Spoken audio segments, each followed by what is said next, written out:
in terms of global fan base when you compare them to the likes of Liverpool and Manchester United and Arsenal, especially now that Son is not there anymore, because that did open up all kinds of avenues for them. And they're not a big club in terms of the transfer fees they pay, because Dominic Solanke is still their record signing at £65 million.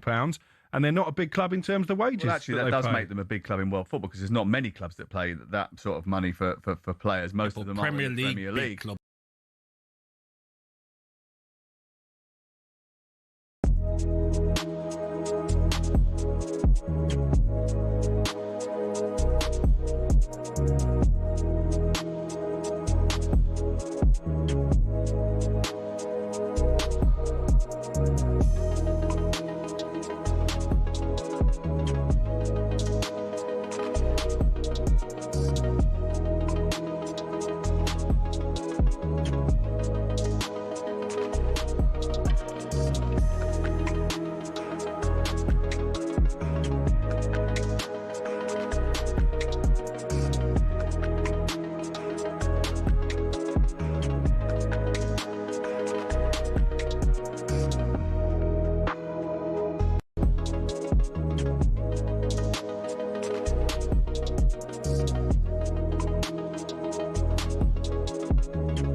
Good evening and welcome to the Final Word Phoning with me, Majestic, and FA Cup finalist as a player and a manager.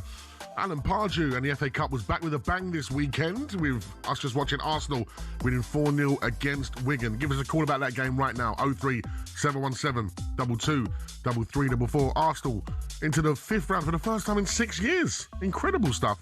Arsenal still on for the quadruple. Gunners, or Gooners, give us a call, 03717 22 3344. Elsewhere, there were wins for all the Premier League sides today. Boring. Have you been to a game today? We want to hear from you. Remember, talkSPORT's now bigger than ever. Come see us in our beautiful news studio on the 17th floor of the news building in London by going to YouTube or on your smart TV. Go check us out right now.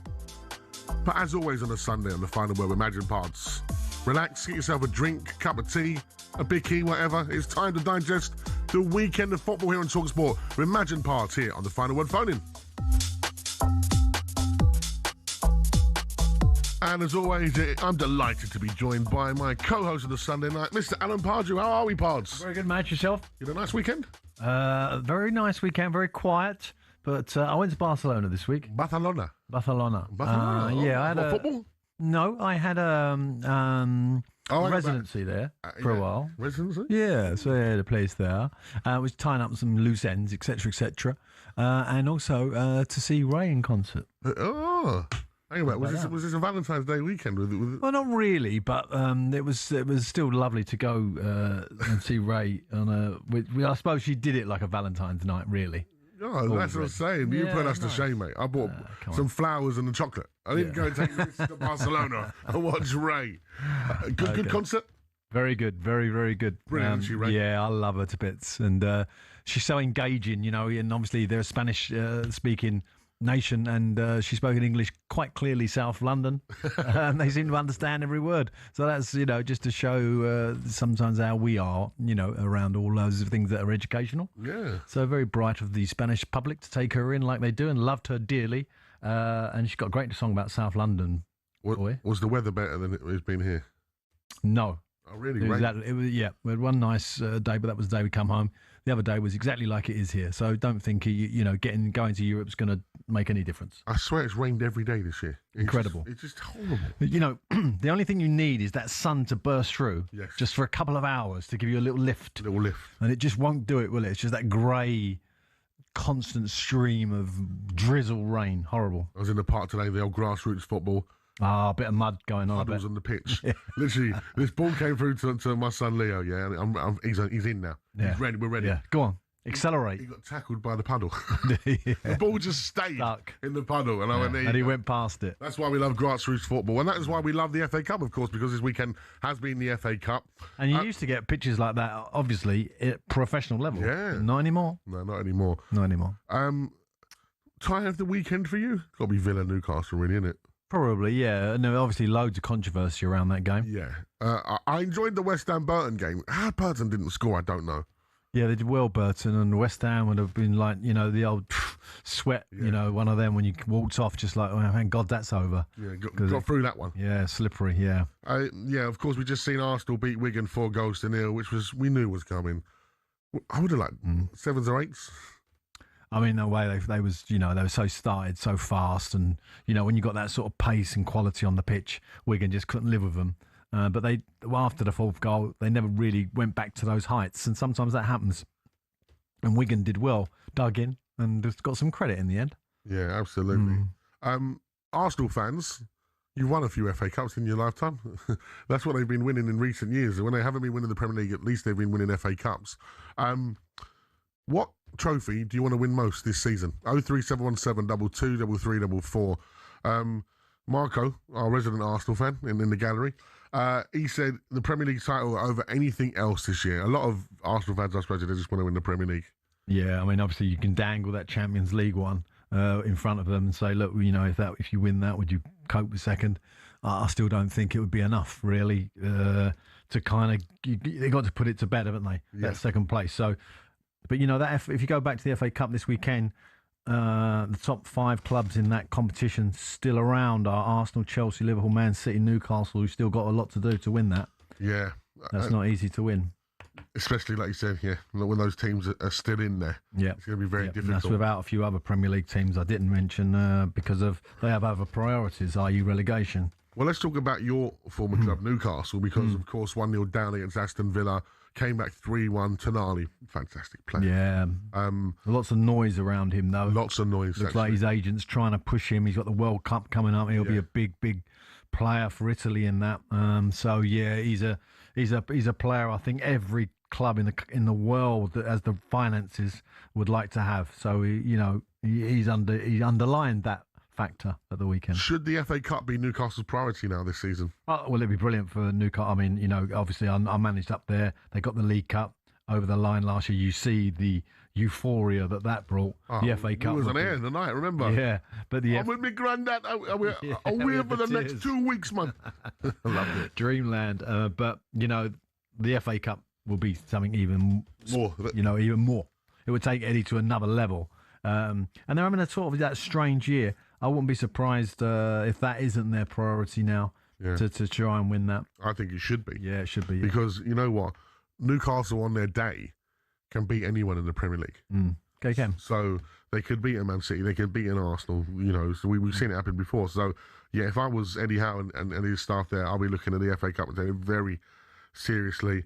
In the other news, our mate Woody, we keep looking out because we're basically Bromley FC on a Sunday, aren't we? Well, we like to see how Bromley getting on. It was 1-1. Unfortunately, Woody got booked again. He's not got booked again, has he? I mean, he's taking some kind of I don't know. He keeps going in front of the ball there for a fine, etc., etc.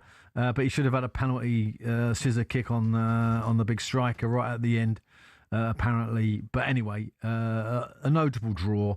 And that's starting to tighten up at the top of that division really now. So Bromley will get a bit nervous around it all. Hopefully they'll get it over.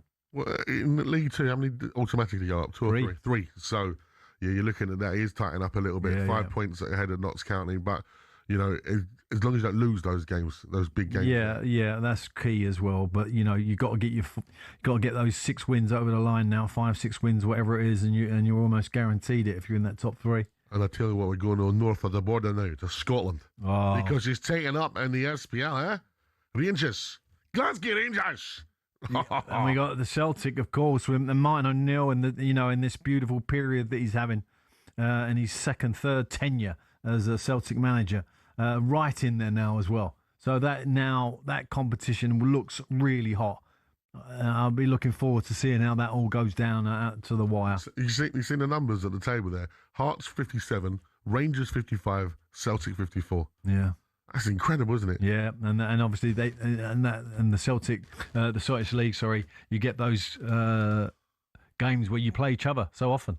Yeah, absolutely. It's not like the Premier League where you're playing different clubs from down the division. You're playing against your direct opponents, which makes it even more, those games like today, so important to win them.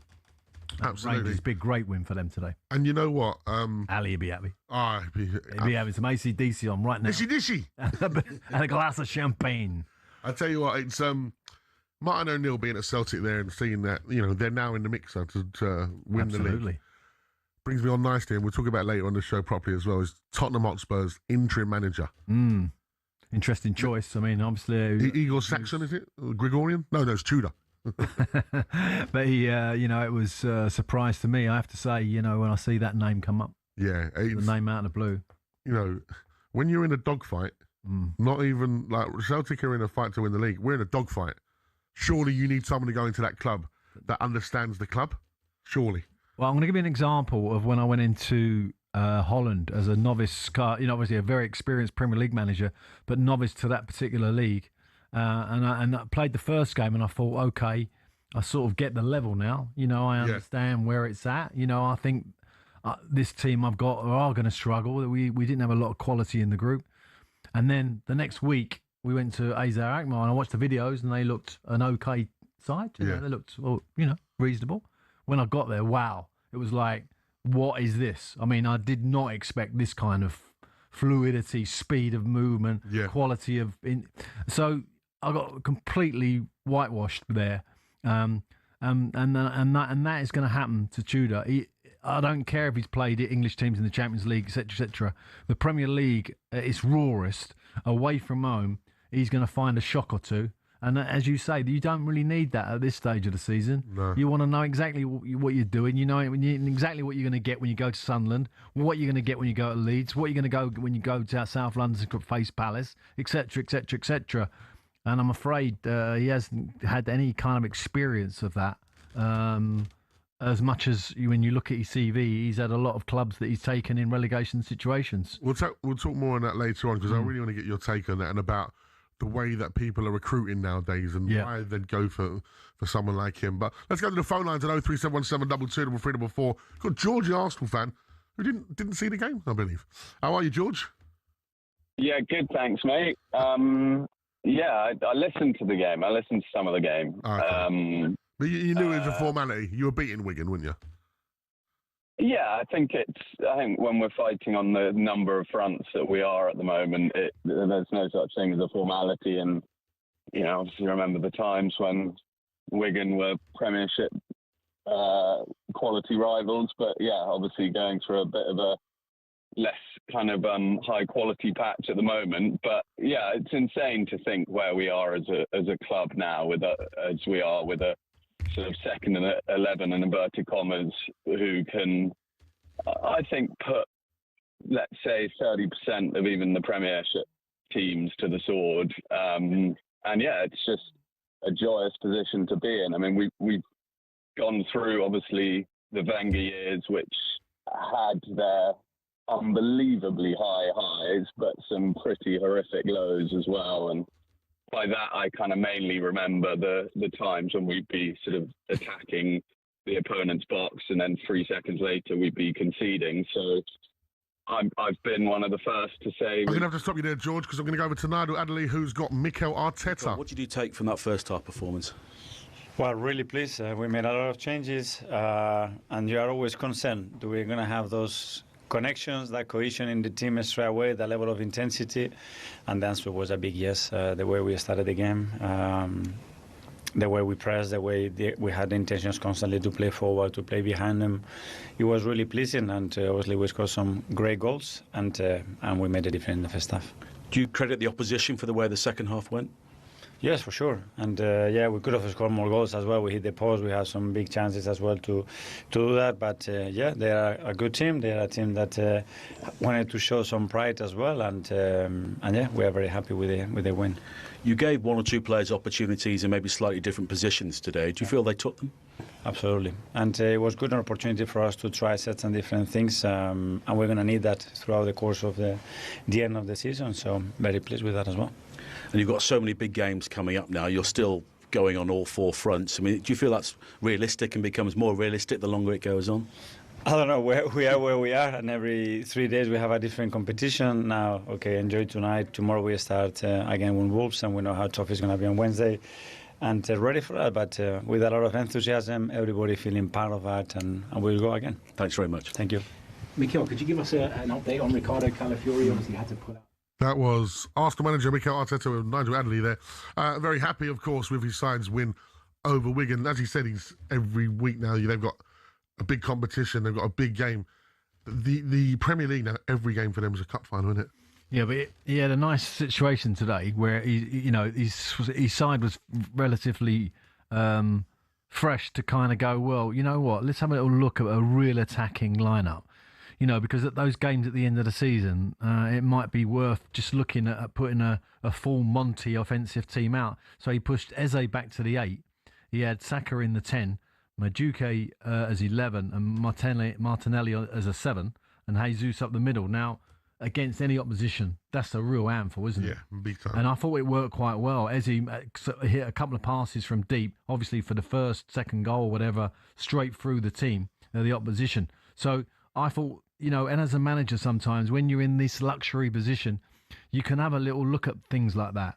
And I thought that worked really well today. And I think that's something that he will put in his little book as a tick as a success. Yeah. As I say, I might use that later on. And it's worthwhile trialling out against someone like Wigan. Correct. Rather than a Premier League team sometimes who's got double. Yeah, well, obviously, Jose back there defensively isn't the soundest. And actually, one of the Wigan players went round him far too easily at one point in the first half. But what I'm saying is, you know, let's just say they're 1-0 down and they need a goal. And they got total domination of the game. That ain't a bad setup to put on the pitch. Let's go to the phone lines on 03717 223344. Keegan joins us. He's an Arsenal fan. Evening, Keegan. How are we doing, gents? You all right? Yeah, very well. Another win for the Arsenal, progressing into the next round of another competition. Is the quadruple on?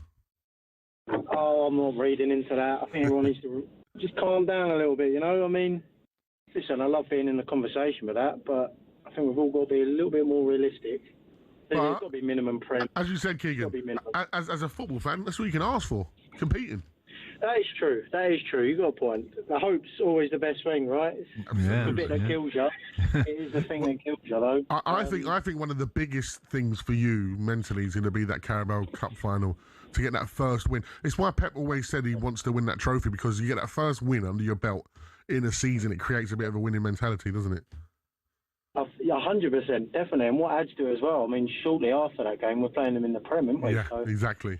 If they beat us in that final, all of a sudden, that second game against them, everyone's feeling a little bit nervous already. I mean, it's a massive game as it is. If you go in there with a loss, it's even scarier, right? I mean, yeah, it's going to be massive, that final. If we winning that will just get us going, you know? Yeah, Pards, in terms of Man City chasing Arsenal right now, how much pressure do you think Arteta is feeling, knowing that, especially he's coming from Pep, his good friend? He knows that of course.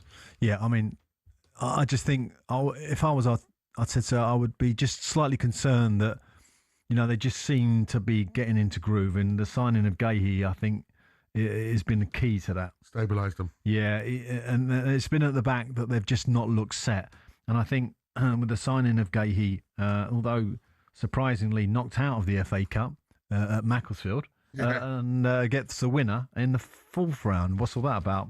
That's another story. But yeah, I would be a little bit nervous, I'd say, but he's only got to look at his own team, keep focusing on that, because then he wouldn't be so nervous, because obviously this Arsenal team have been very efficient in almost every competition. Keegan, if you don't win the Champions League or the Premier League, but you win the FA Cup, at the end of the season, how do you feel about Arteta?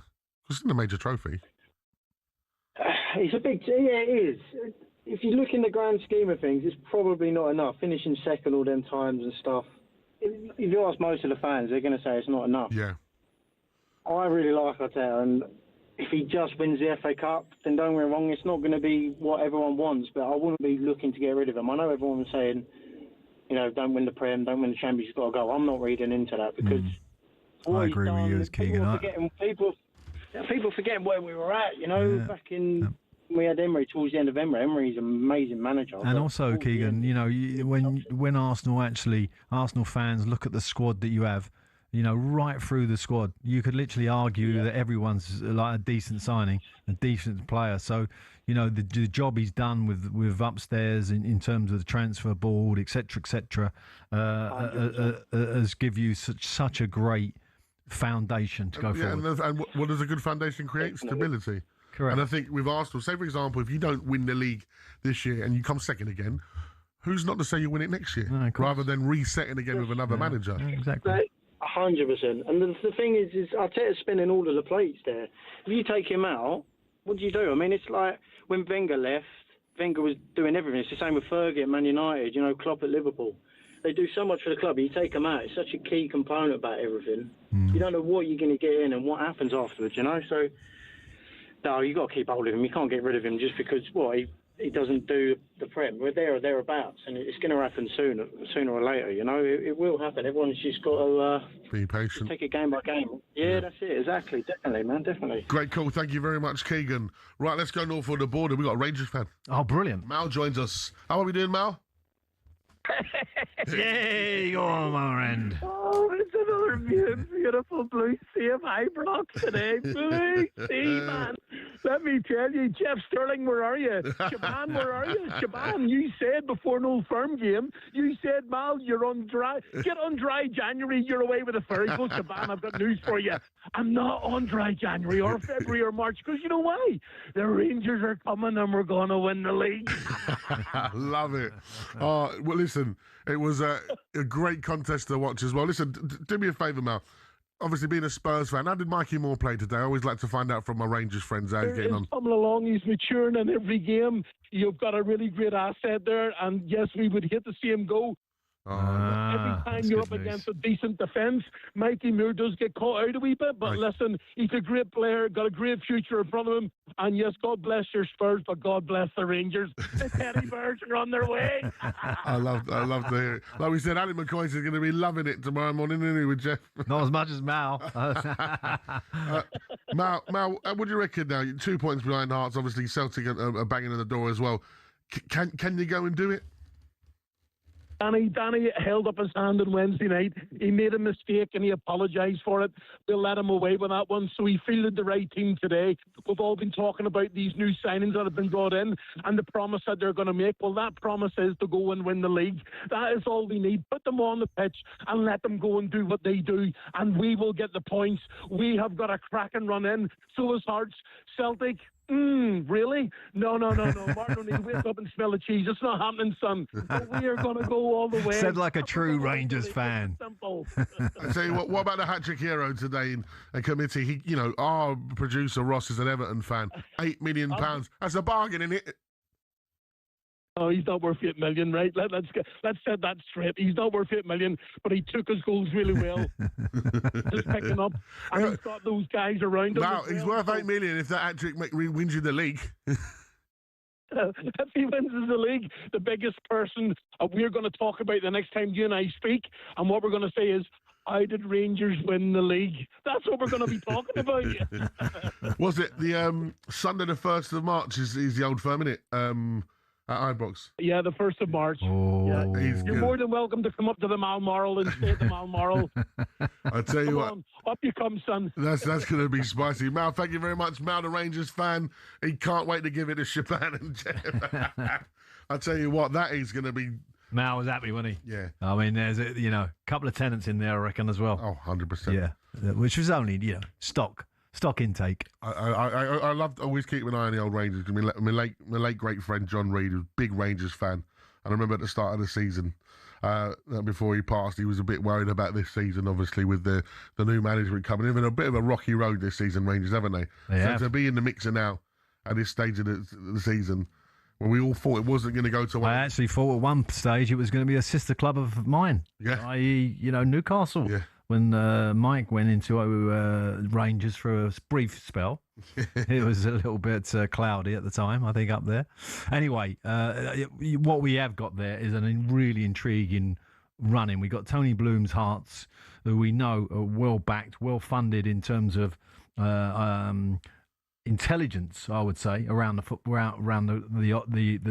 game that we have at the moment, i.e. the modern game. You have Celtic traditionally and Rangers traditionally the winners of that league. Fighting it out, a free horse race, lovely. Let's go to Sammy, who's a Manchester United fan, wants to join us on the final word. Evening, Sammy. Good evening, gentlemen. Pleasure speaking to you both. Listen, even though you're a Manchester United fan, you want to talk about Arsenal, don't you? Yeah, so my opinion is about Arsenal. I just don't think... I know they're not listening to the noise. They're going to be doing their thing. They're going to be focusing on it. But I just don't need to... As an Arsenal fan, I wouldn't want it to stress about winning all of it. I think as an Arsenal fan, I think the main important thing is if they can do the league this year, that would be very good. And obviously, Liverpool back in 2019, I think they won the Champions League and then they won the Premier League the following season. So they didn't do both, even though they were really good. So I just think that there's no need to stress. Winning the Premier League is of course, if they do the double, it's good. But just all talk about the pressure on doing all four or doing all three is putting too much pressure on Arsenal. Can I just add it, right? You know what Sammy's talking about there. The manager, with 100%, will definitely determine which they're going for.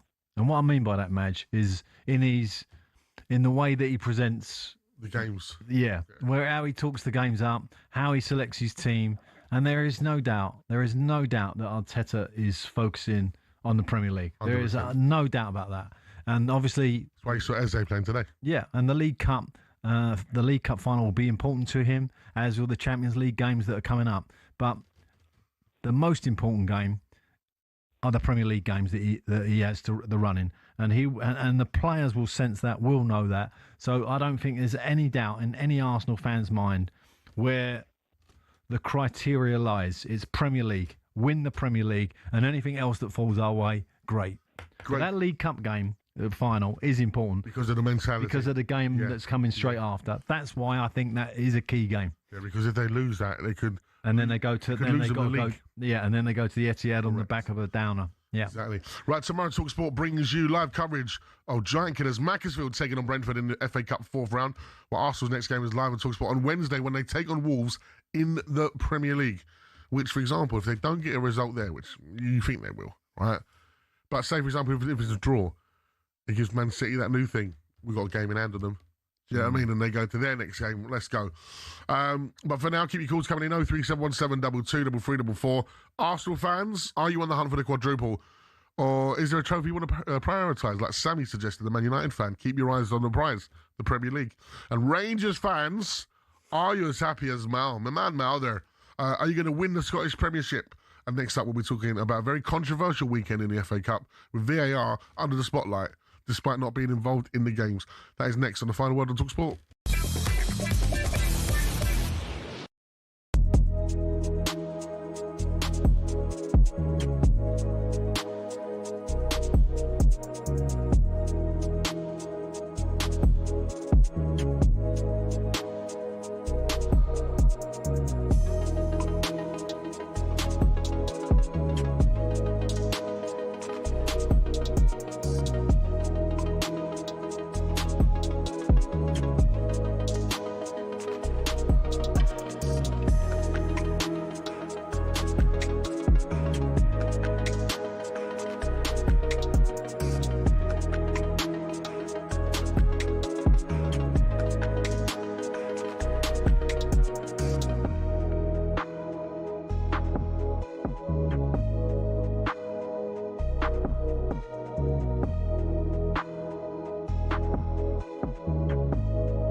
Let's go to Alan, who's a Man City fan. All right, Al? Yes, good evening. I've got a little song for you at the end for the Arsenal fans as well. But do you know what, Arsenal? Man City are a snake, and they've had their foot on our necks where we've been weak, and they should have cut our heads off and buried us in the sand, and they've not. And now we're going to come back and beat them, and we're going to win this title. And in a couple of weeks after we play them at the Etihad, when we give them a footballing lesson, you can ring me up and I'll come on the show again, because Man City are a better team to watch than what Arsenal are. And he's coming on. The Premier League trophy's coming back to the Etihad. And listening to these Arsenal fans tonight, we are right in there, Ned. All the memories of all the years previous are all coming flooding back. And we're going to win the league. And I'll give you my song now. Go on in. Is it clean? Crumbling again, ole, ole. Crumbling again, ole, ole. Crumbling again. Crumbling again. Crumbling again, ole, ole. Can't wait to sing that. All right, Al. Listen, Man City fans are... if they're listening to the show tonight, Man City fans, I think they'll be thinking... Do you know what it does do, though? Tell you what. It gives us... We have got a proper title race. Yeah. A proper title race. It's not a bad point for Arsenal. I still don't think Man City are quite the Man City that we've seen win a title. No, but they could do. They could. They look all right. They're looking all right. You know, Diaz, Gay at the back again. O'Reilly, fantastic. Nunes has played all right. Mate. Rodri, you know, mate. I'm not. Look, you know, they've signed Semenyo, Haaland scoring, Foden.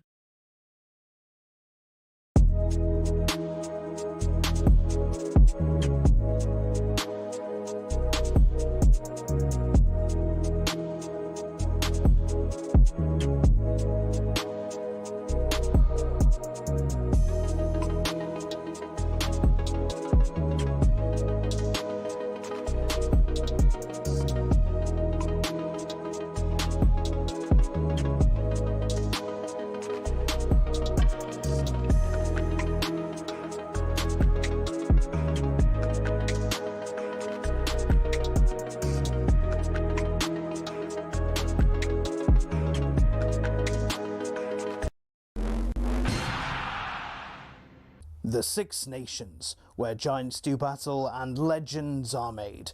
Epic sports which demands an epic voiceover every time. And actually has an interesting story as well.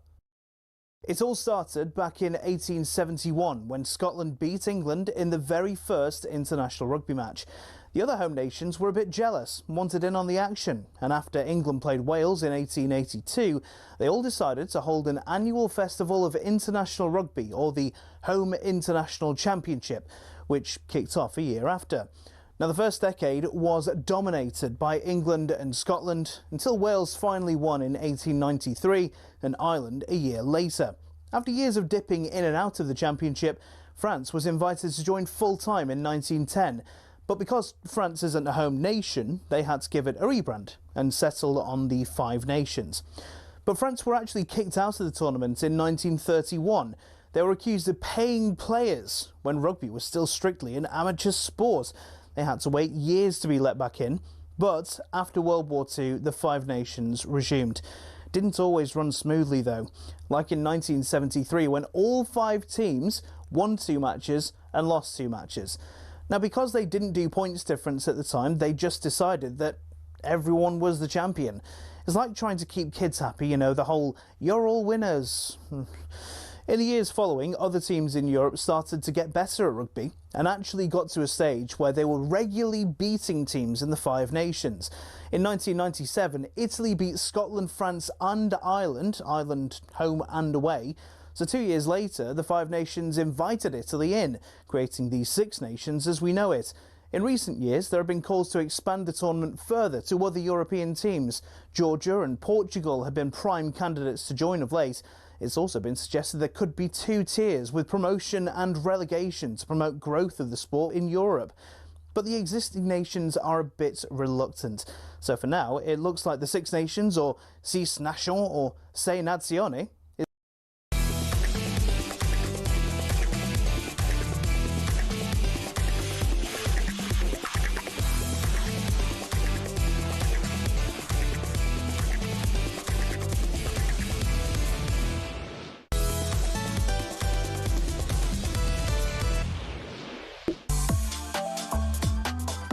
Good evening and welcome to the Final Word Phone with me, Majestic, and former Crystal Palace, Newcastle and West Ham boss Alan Pardew. In Sunday's late games, it was all joy for Arsenal, who cruised into the 5th round of the FA Cup against Wigan and Rangers and Celtic. Both won and are fast and need to reach for the Premiership title. Arsenal fans, are you on the hunt for the quadruple, or is there a trophy you wish to prioritise? Elsewhere, all the magic of the FA Cup didn't work today, as all the Premier League sides won. Boring! If you went to any of those games, we want to hear from you. Pick up your phone, 03717 223344 to air your views to the nation at the Final Word Phone in here on talkSPORT.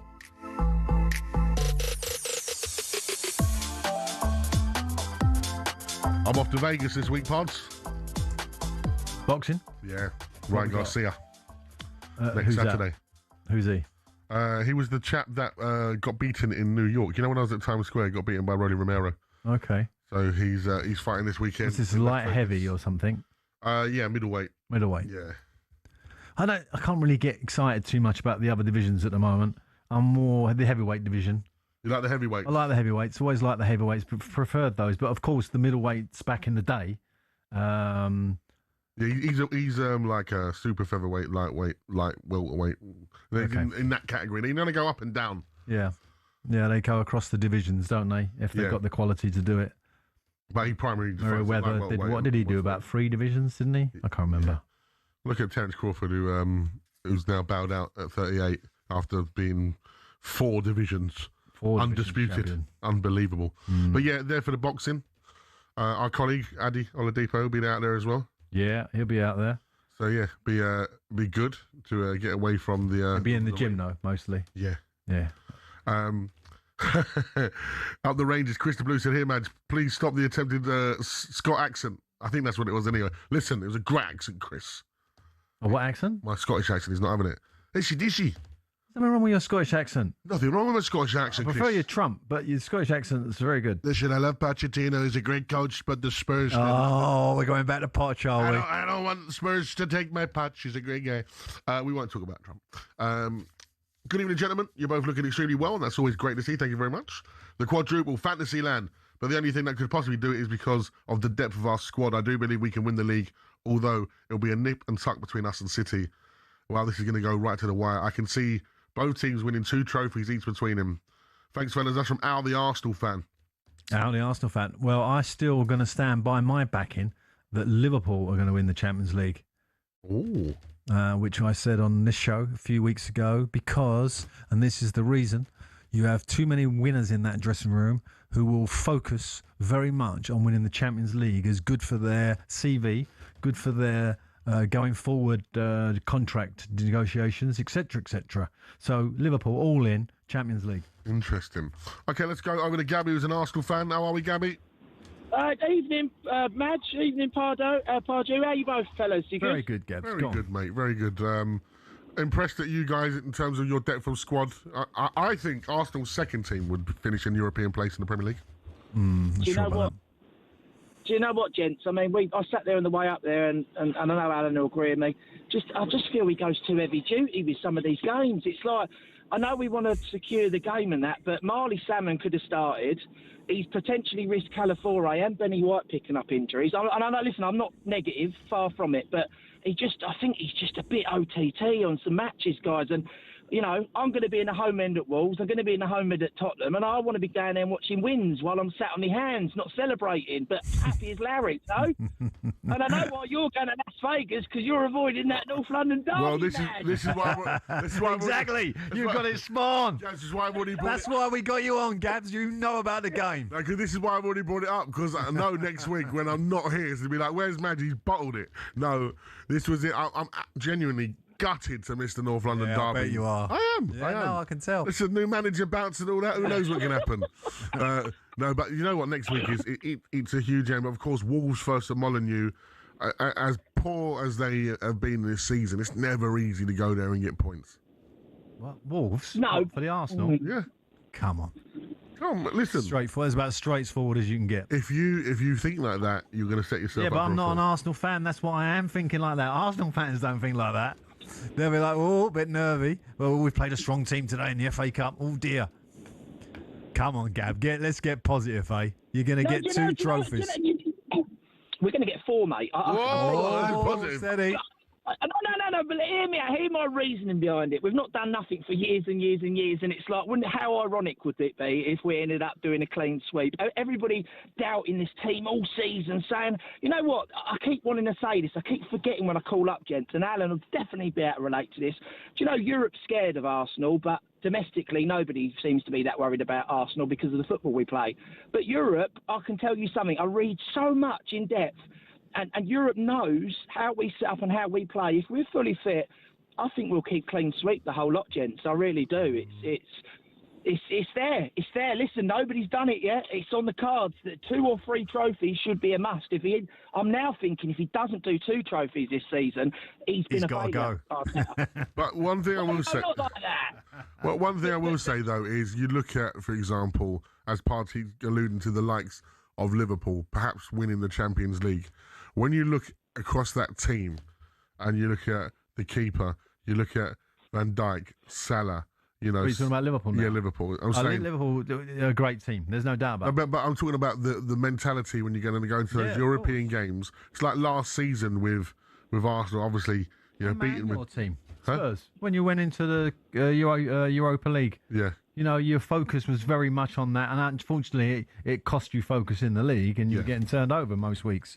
I mean, the one beauty that Arteta, that I have to say, that I think he's done really well he's kept the focus of the team for every competition, and that's not easy, particularly when a team's trying to win the Premier League for the first time for a fair number of years. So well played to him, and it is. And again, for him today, he's done the job again. He's put a team out that was strong. And fair play to him, he's got another great victory. We come in there, Pards, because before we hear from a Wigan fan, let's hear from the interim manager, Graham Barrow, who's with talkSPORT and Nigel Adderley. Graham Barrow. We're probably talking about one of the best teams in Europe, if not the world, so there's no shame. And they're unrelentless, aren't they? The substitutions coming on. No, a fantastic football team.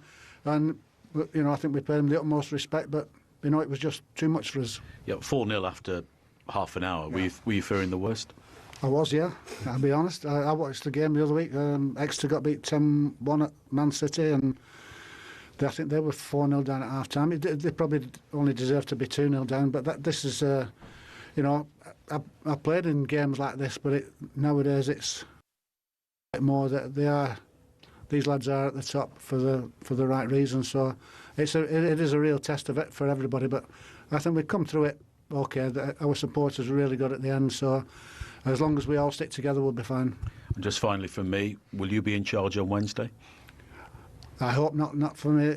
My health will not take it, but no, I wouldn't think so, which is, I'll be delighted, so, you know, we'll see what the next couple of days brings. Wigan interim manager there, Graham Barrow, talking to talkSPORT's Nigel Adderley about their side's 4-0 defeat to Arsenal, just concluding that they're just that too good. You know, the gap sometimes in football you play against teams that are just better than you, and that's it.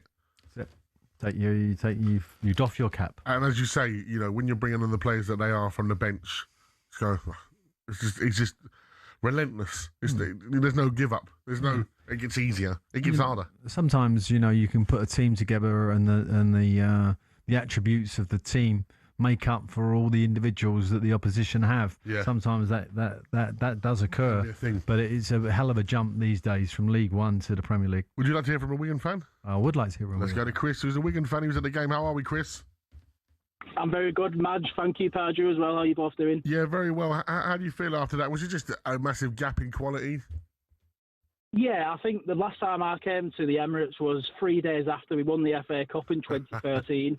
That finished 4-1 in the end, so I don't think tonight's result at 4-0 after half an hour isn't too bad. No, it's not.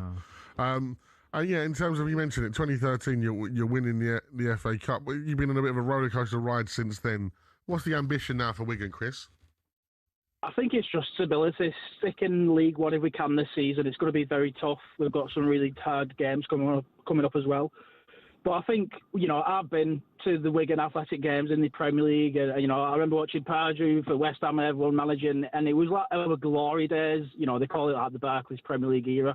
And we'll never get back there again. Of course we won't. But as long as the team is still alive, I will always support them through thick and thin. That's it. Sometimes, as you know, clubs go through those excessive highs, and wow, those highs you had there were amazing. Some of the players that we were talking about earlier, Matt, that have been through Wigan, outstanding footballers. So, and as you say, that's what true supporters are. They've had the cream, but now when it's a bit roughy and not so nice, and you've got some sticky old jam down there in League One, you stick by your team. So well played to you. Brilliant. Absolutely brilliant. Cool. Thank you very much. 03717 22 is the number to give us a call. Don't forget, you can use that number to send us a WhatsApp message.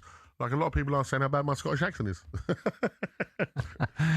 But can you do regional Scottish accents? Well, this is because Glaswegian ain't always the same. I know it's not the same as that. Edinburgh and Aberdeen. Let's do a good Alan Hansen. Hansen. Yeah. I used to love his. That was a proper. I was always fantastic. I was really good. Bad. With youngsters, you never win the league. Listen, you never win the league. That was good. Shankly, that was really good. You never win the league with kids. Absolutely dead balls. I'll tell you what. 03717 22 4. Talk sport. That's not bad. That.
Thomas Tuchel signing a contract. Is it because of the fact that the FA were concerned he was going to go somewhere else? Listen, I think it is.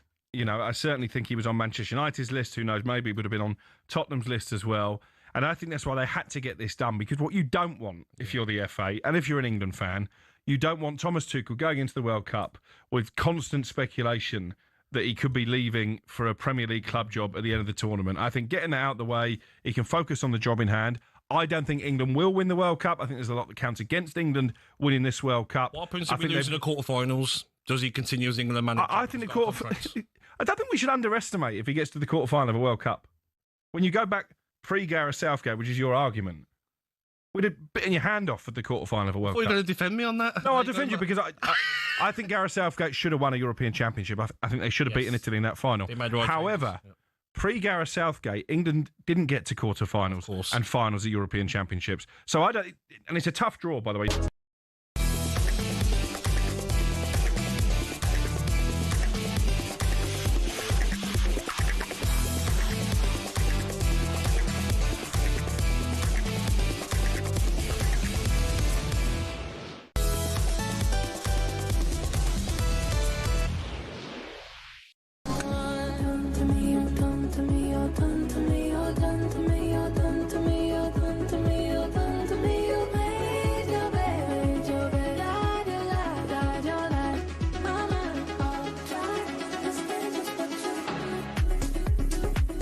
Good evening. It is the final word phone in here on talkSPORT with me, Majestic, and it definitely sounds a little more majestic with the sounds of Ray underneath us.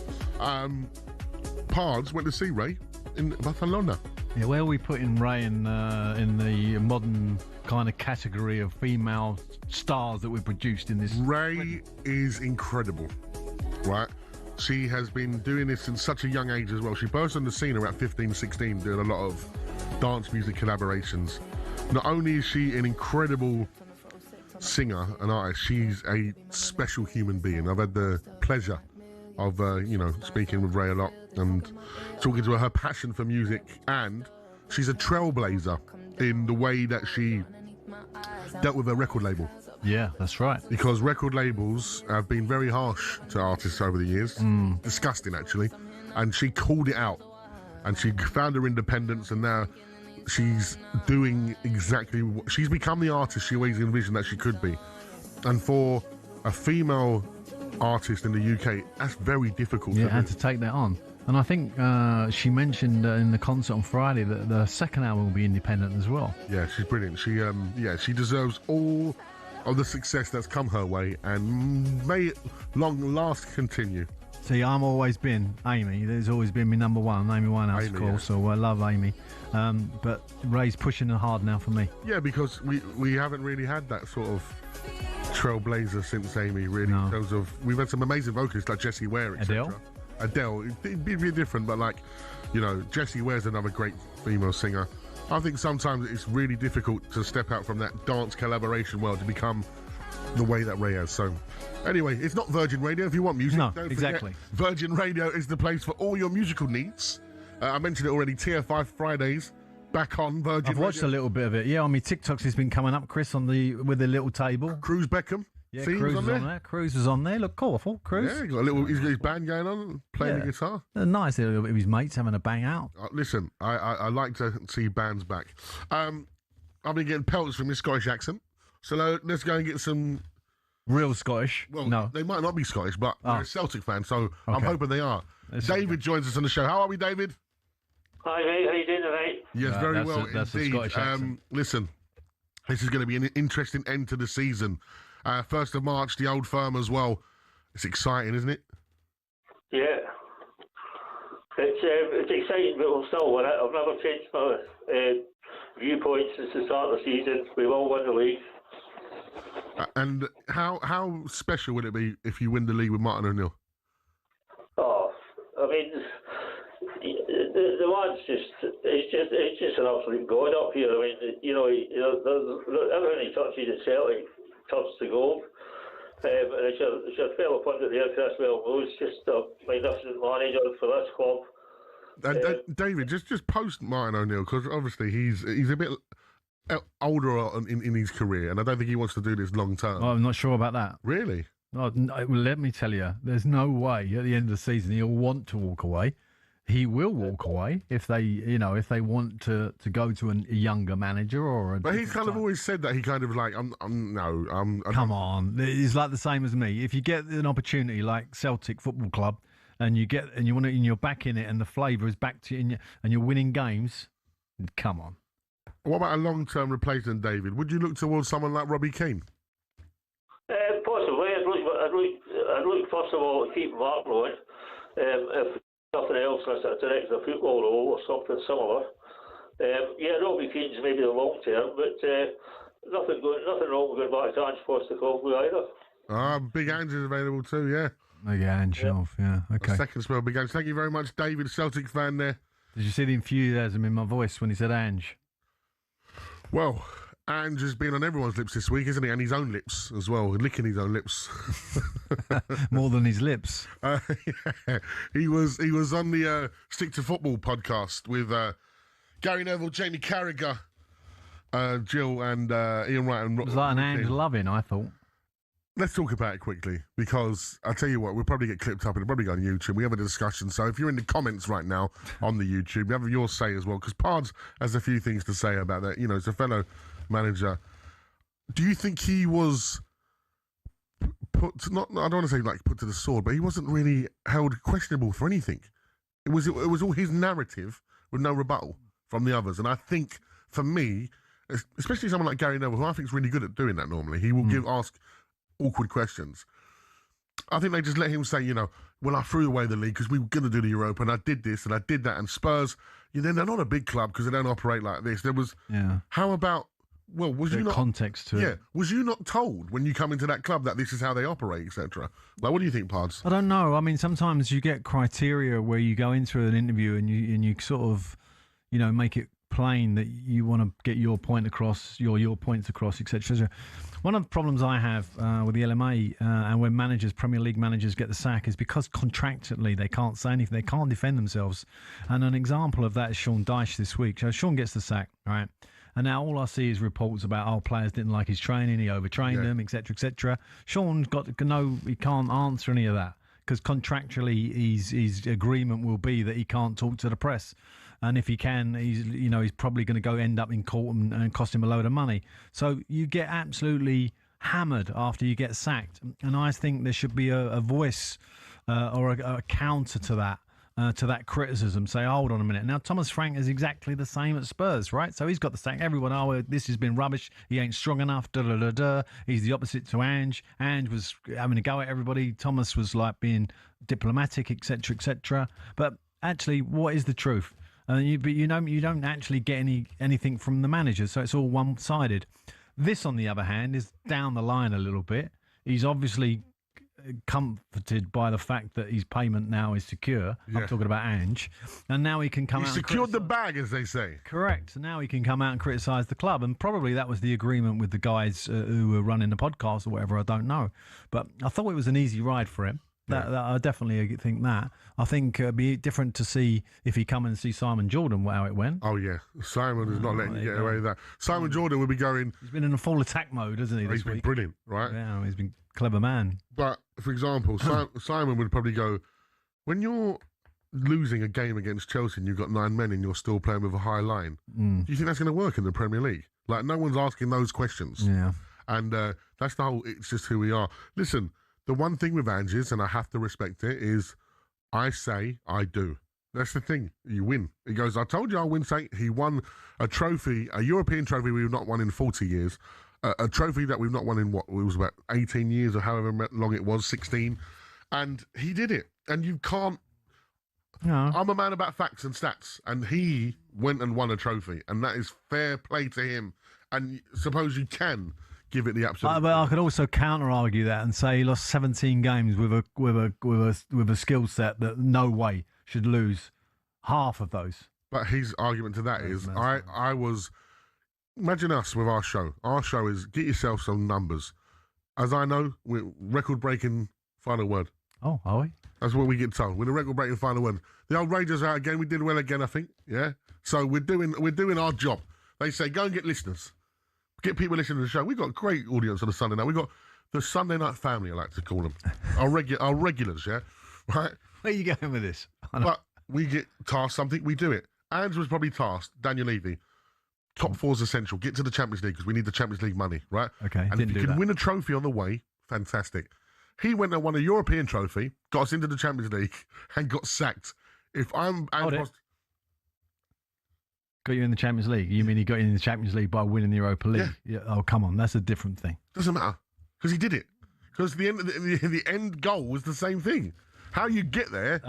listen, I'm not having it. That Ange was a success at Tottenham Hotspur Football Club, in my opinion. That's my opinion. That's what I'm here to be. I have my own opinion. Not your opinion. No. My opinion is he won that cup, and I think that Europa League Cup really needs looking at again, because actually... the way it's set up now, I think Premier League clubs should win it every year. Well, let's see this year. If Villa don't win that Europa, especially with Emery, then there needs to be serious looking. Anyway, 03717223344. I don't want to bore you all too much about Spurs, because we have got to talk about Spurs in a moment. Have we? We're coming back to Spurs? Yeah, because this week, of course, we've not been together this week, and since Thomas Frank's been sacked. No, exactly. Oh, Sean. Yeah, Sean. See what happened from Sunday to Sunday. It's incredible. Sunday. In fact, I was shocked by both. Was she? Yeah, I was sacked. You're getting sacked in a minute. Brilliant, yeah. No, I was definitely shocked by both announcements. Well, it has been another fascinating week for Dr. Spurs, and we'll be discussing that next on the Final Word on talkSPORT.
You know, when you walk into Tottenham, what you see everywhere is to dare is to do. It's everywhere. And yet their actions are almost the antithesis of that. Right. It's a real curious in terms of understanding what are they trying to build? You know, what are they? Is it... There's obviously, they've built an unbelievable stadium, unbelievable training facilities. But when you look at the expenditure, particularly, you know, in their wages structure, they're not a big club. I saw that because when we were trying to sign players, we weren't in the market for those players. I was stunned. I was absolutely... I thought it was disgraceful. Did you? I thought, honestly, I couldn't believe what I was listening to. The club have given him £7 million. He's blaming everyone but himself. No, we've got him a trophy. Yes, but for his sacking, he's blaming everyone. But when I sat down on the day of the final, Daniel Levy comes up to me and goes, "I've been in 8 semi-finals and final." We all laughed. Yeah, what's wrong with that? That's his fault. I don't want to know that. That should be private. No. He's giving you honestly.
And we are only months away from the opening of Ibiza. So I thought we'd get some, progressive trance-sounding background tracks on the show. Like it. It is talkSPORT. Me, Majestic, and Alan Pardew. Coming to Ibiza this summer, Pards? I've always liked Ibiza. I shall definitely be coming this year. We got to have an OB from Ocean Beach, and that's where the ballers are. That's where you do your signings in the summer. And Arnie Slot's always there. Arnie Slot's there. He'll be there. Will he be there after winning the Champions League, though? Possibly. Yeah, because you tipped Liverpool to win the Champions League. Yeah. Keep your calls coming into us, 03717 22 33 44, especially when we want to hear from Rangers. Ishi. Celtic and Arsenal fans this evening, after all three of those picked up big wins today. But now let's turn our attention to our favourite subject, Dr. Spurs, with the manager merry-go-round at Tottenham Hotspur. When was it? Was it Wednesday when Thomas Frank got sacked? So, check this out. Thomas Frank gets sacked Wednesday. Yep. I had a late night in my studio, working hard. Music. Yeah. And because I'm currently working on an album.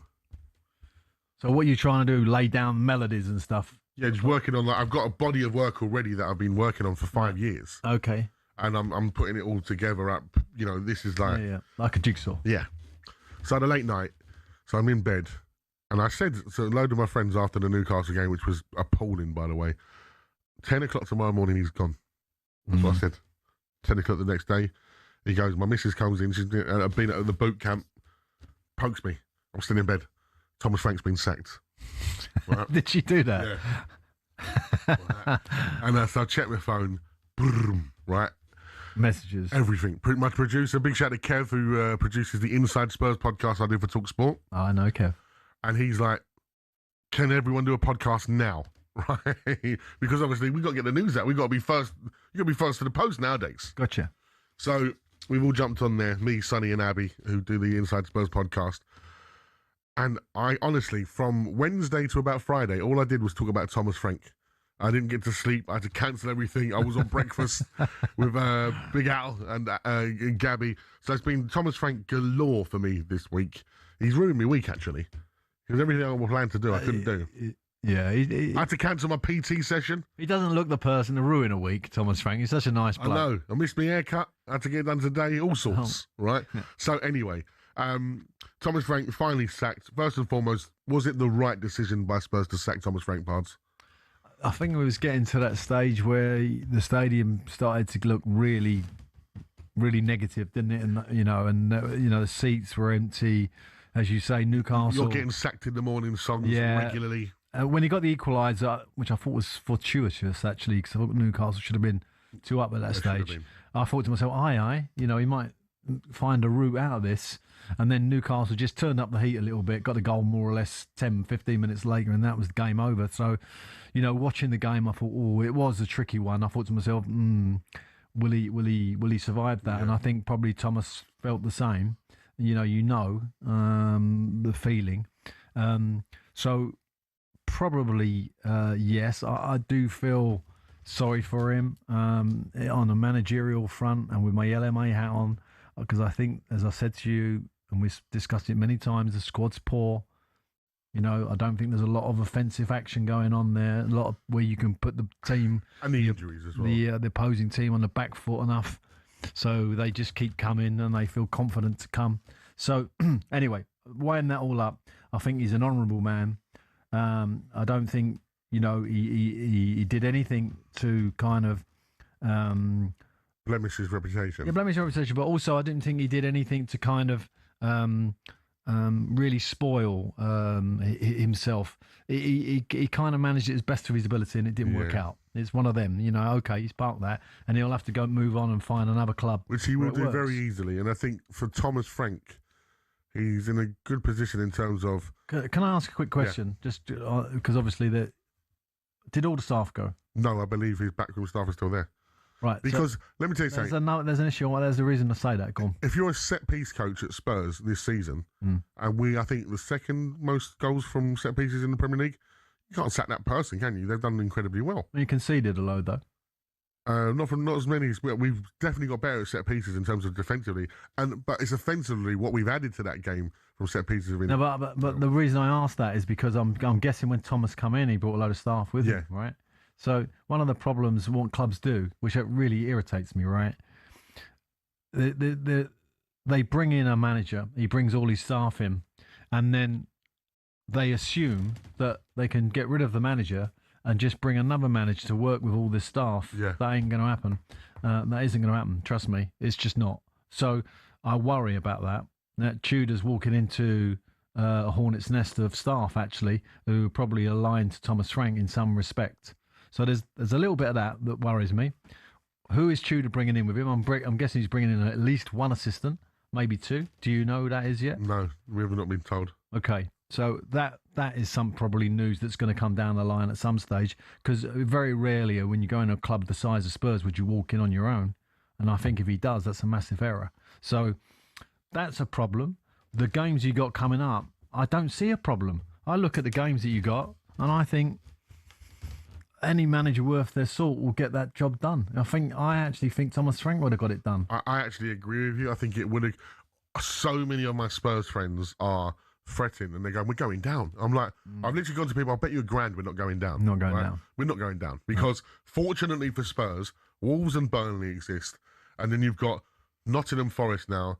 West Ham are still behind us. Let me tell you, I looked at West Ham's fixtures today, and I'm worried for West Ham still, even though they've obviously got a great little pickup, and they've got a great bit of that pickup's given them hope, because if they didn't have the pickup, then they would have been damned. Right. So now we're in a position where Nottingham Forest are in a real who have made a big error, in my opinion. Yeah, I agree. If there's one man who's going to keep you in the Premier League, it's Sean Dyche. Well, not only that, you're on your fourth manager. Yeah. That fourth turnaround of staff, fourth kind of criteria for the players to get used to. Nuno and Sean Dyche now, yeah. Oh, wow. Never been done before in the Premier League, that four managers. Breaking records. Yeah. But again, as you say, in terms of Spurs and the backroom staff, I know for certain that they worked tirelessly with that group of players to try and get a tune out of them. I'm sure. Sometimes it's not the staff, it's the players. So why Tudor? And this is the discussion that I want to have with you, Pards, and to the people listening, whether it's on the Final Word or on the podcast that we do on a Monday morning. Don't forget you can download the podcast at, I think, about 6:30 tomorrow morning. This is a left field choice, is the words that was used yesterday. Now, Tim Sherwood put his hat in the ring. Harry Redknapp said he'd do it to the end of the season for free, right? Yeah. Why are we overlooking these I'm people? only laughing about that because Harry doing it for free was something that I think I can understand him wanting to do that. Just to prove himself. Yeah, just to prove that, because I'm old, don't mean to say I can't do the job. I can do it, and I won't want paying for this period. But this is what really upsets me, Pards, and I want to get your view on this as well, because, someone who is sort of on the elder side of management now, right? Definitely on the elder side. Yeah, right? Doesn't mean your skill set's any less. And people go, oh, the game's moved on. It's football. Sometimes, what does it take to go into a dressing room to change a dressing room? A personality. Tell us, Pards. Well, the bottom line is, when you say tactically, has the game moved on? Not really. Some of the rules have changed, so therefore the disciplines of how you worked in the past are not relevant now. That's true. And particularly with the goalkeeper and his distribution, for example. But then you could look at it another way and say, well, now we've gone back to the past with set plays and long throws. Almost every club now has a long throw specialist, and which we're geared up to. So set play coaches, we never used to have those in the old days, and they have those now. I mean, but that's just managing another factor, and that factor is an important factor in the game, and it's always been important. There's just more emphasis on it now and more money around it. So therefore, you have a coach for that facility. A club wouldn't probably fund you to have a coach as a set play coach, even if you asked for one. So there are different factors. But what I would say is that the left field, whoever mentioned left field, definitely left field. When his name come up as Spurs manager, I literally had to go, wow, that's a really strange choice. But what I would like to go to about the strange choice is what I keep talking about with Premier League clubs, is when these clubs are being really influenced by agents and technical directors who are almost all foreign. Yeah. And that foreign mindset is of people they know in the foreign game, i.e. Tudor, who's worked in Italy and done a lot all around Europe, never worked in the Premier League, and you're going to give him a job to go into a club the size of Spurs. And I know he's managed Juventus, etc., but only for a short period. I think it's a gamble. It really is. But, the owner is obviously lent on the technical director or an agent. There's no doubt about that. There's been no interview process, has there? It sort of screams of Spurs' ex-technical director, Paratici. I think he's had a big say in it. Yeah. Because the fact it took us this long to get him in, I don't think there was a contingency plan for Thomas Frank being sacked, because apparently this was very much come from the Lewis family going, you have to sack him. Apparently, Vinay and Land were going to stick with him to the end of the season. And I think there was more pressure on him from the board above to go, no, he's got to go now. Yeah, and you have to remember with football clubs now, with hedge funds, etc., it's not just one voice. No, there's lots of voices. My biggest crime is, right, we have got Arsenal in the North London derby next, right? At home. At home. We were disgraceful against Chelsea at home in that game, in that London derby. We were disgraceful against Arsenal at the Emirates. Now, how can this guy come in and motivate this group of players who already look a little like they're not up for the fight? And I've heard Cundy speaking to Jamie O'Hara on the sports bar, calling them champagne players rather than you want a pint of bitter. And they was going through who looks like they're out from, who's a pint of bitter and who's a champagne player or a cocktail. And there's not that many in the Spurs team at the moment that you look like they're down for the fight. No, but the other thing, Tudor, the other problem Tudor's got, of course, is that I've seen Spurs play a lot this year. Yeah. Not live. I've watched them a couple of times live, but I've watched all their games. I still don't know the players. I won't know the players until I manage them, until I see them on the training ground, what they're doing, how they react, how they eat, how they change, what time they get on the training ground, what time they leave. Do they go in the gym? Do they go in the ice bath properly? Are they just go in for a minute and get out, and go home, etc., etc. So the point being that he doesn't even know them, let alone what it's going to be like turning up when Arsenal turn up and the force that they're going to bring. So he's going into the unknown. There's no doubt about that, right? And the team that he's going to inherit, i.e. the coaching team, will tip him off about certain things and certain players, etc., etc. And that might sway his opinion before he's had a chance to make an opinion. Does that make sense? So when you're going in at half-time or even three-quarter time, which we are talking about here now, we're like halfway through the second half of the season, if you take my point, is that he's got to try and pick up and motivate a group of players where his language is not his number one language, English, but that's first starting. Plus, he's got a group of players he doesn't know in a league he doesn't know. Well, good luck with that. It just seems very strange. And, if I am Tim Sherwood or Harry Redknapp, I have every right to feel a bit aggrieved by a decision like this. It's just...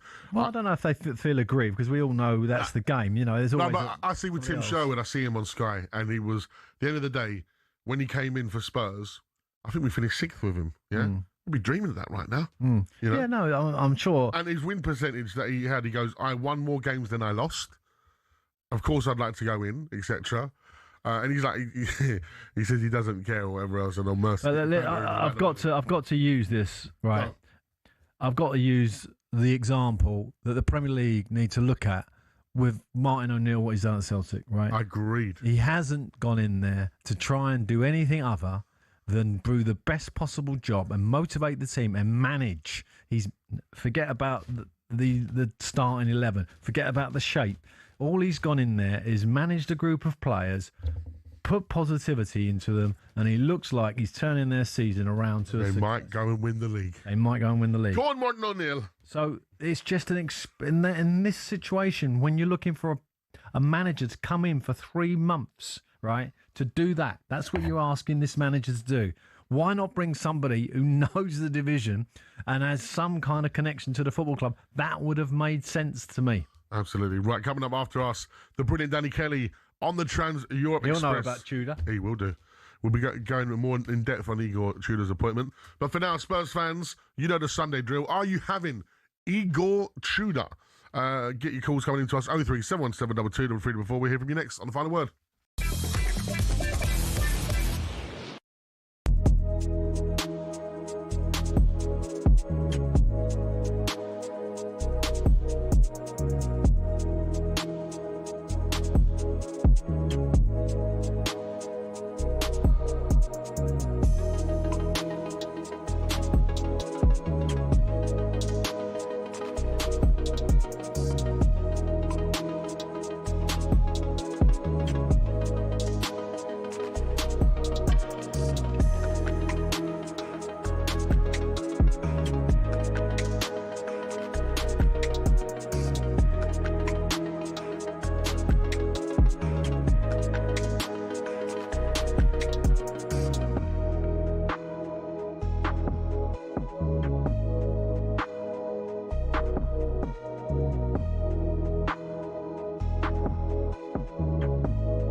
with Arsenal all his life, and I just want to say that I fear for Arsenal again because I genuinely believe that Mikel Arteta's sets out his team not to lose. Agreed. Not to lose.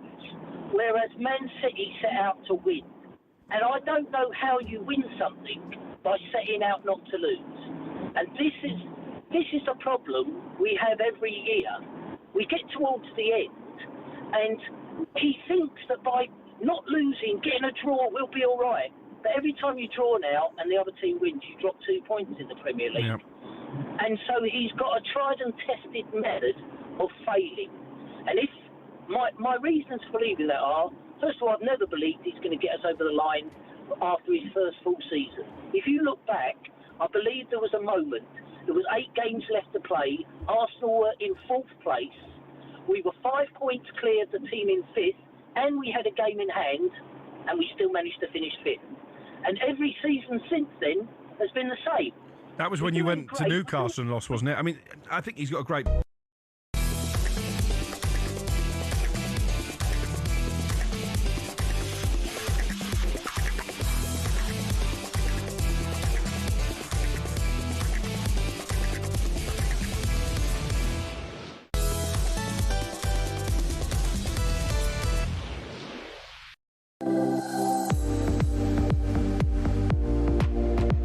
This is talkSPORT, me Majestic, and former West Ham, Newcastle gaffer Alan Pardew. And you heard in the short pause there, White and Jordan back tomorrow.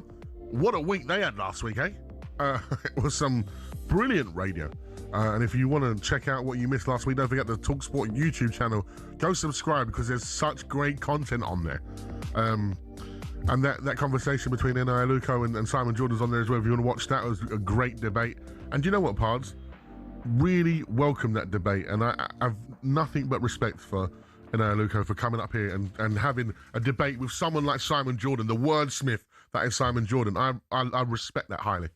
She was brave to come in and meet the man who, when you talk about being articulate around he's a wordsmith around an argument, you ain't going to get much better than him. So yeah, fair play to him.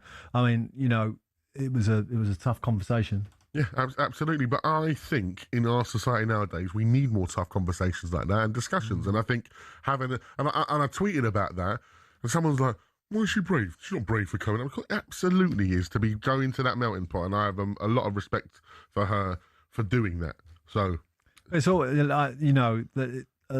you're quite right in terms of things need to be discussed and talked about. There's no point burying our hand in the end of the sand and getting all frustrated about things and not discussing them. Yeah, absolutely. Joe said, got to say, Madge, I'm disappointed in your attitude to this. I get Pardew being all proper football man about it, but surely football man, you see this as a good thing. It's interim only. In terms of Igor, my problem is it's interim only. Absolutely. I've said that was nothing down to you, though. That's the club decided that. Yeah, but he's saying he wants to. It's a good thing because it's only an interim decision, which I agree with. I think we need to go and get Poch back. There's only one man for the job. It's as simple as. But I still think that we're looking at the Martin O'Neill. We have the case study in Martin O'Neill. That's our case study right now in Celtic. Celtic, twice this season now, have called upon him to go, we're in a mess. Can you help us? No, and that's why when I go back to the Forest one, the owner goes and gets Sean Dyche, who's got a sort of experience of relegation, and you have to say that when you look at what he did at Burnley, etc., and Everton, that okay, he plays a certain way, but he does play a way to keep you in the division, and they've come away from that model and gone elsewhere again to a manager who wasn't particularly successful at Wolves. I find that a strange decision, but. The problem you have, and this is the fact. The fact is no financial model of any Premier League club now can cope with a relegation. No. They just can't. So therefore, of course, when you get into anywhere near it, the wheels are coming off upstairs. Their wheels have come off. Nottingham Forest and Spurs, they just come off. And you know what? Logic's gone out the window. And with Forest and Spurs, with that happening, it really has taken a lot of limelight off the FA Cup this weekend, because William said FA Cup day and talkSPORT are focusing on Premier League teams' new managers. How boring and predictable. William, if you want to call us about the FA Cup, I've got a phone number for you. It's 03 717 22344. I always say this to everyone. You are the captains of the We got and final now, word. and you know, in the FA Cup, I was looking at it. And the reason why, again, the FA Cup this weekend, we love the magic of the cup. We love when Mansfield throws something up, and of course they're playing Brentford, which you can hear on talkSPORT. We didn't have a lot. We didn't have a lot to talk about. No, as I said, all the Premier League team ones today. That's why I've done the whole boring. Like we like when there's giant killings and all that kind of stuff in the FA Cup. It's and this weekend it's just been quite predictable. As I said, the tie of the weekend was probably the Newcastle and Villa game, because there was controversy around the whole VAR situation not being there, and the ref with some awful decision. The conspiracy.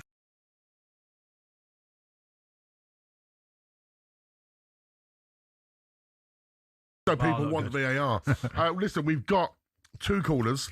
Both of their managers have been sacked this weekend. We've got Forrest and a Spurs fan. Who do you want to hear from first? Throw it to you. Well, let's stay on the Spurs thing. Okay, let's go to Chris. Good evening, Chris.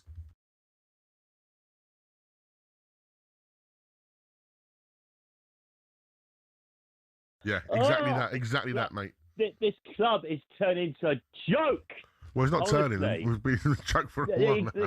We have been joke. I mean, look, the thing is, you would have thought that winning the Europa League would have given us some impetus. I mean, and would have literally spurred us on to be a bit of things. I did also want to talk about Thomas Tuchel, the England manager, as well in a sec, but we'll just talk about, obviously, this for now. I actually do think we should have stuck with Thomas Frank. I mean, to me, we were... the second half against Man City, we improved. We drew 2 with a team who I never thought we would draw with.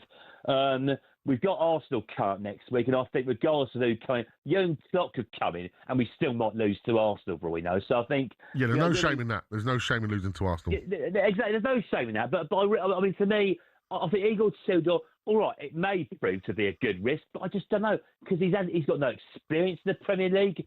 He doesn't seem to have any charisma. I mean, to me, if there was someone to get you out of the stuck, well, maybe just go to Sean Dyche. He's available now. Not if Forrest just sacked him. That would have been interesting, wouldn't it?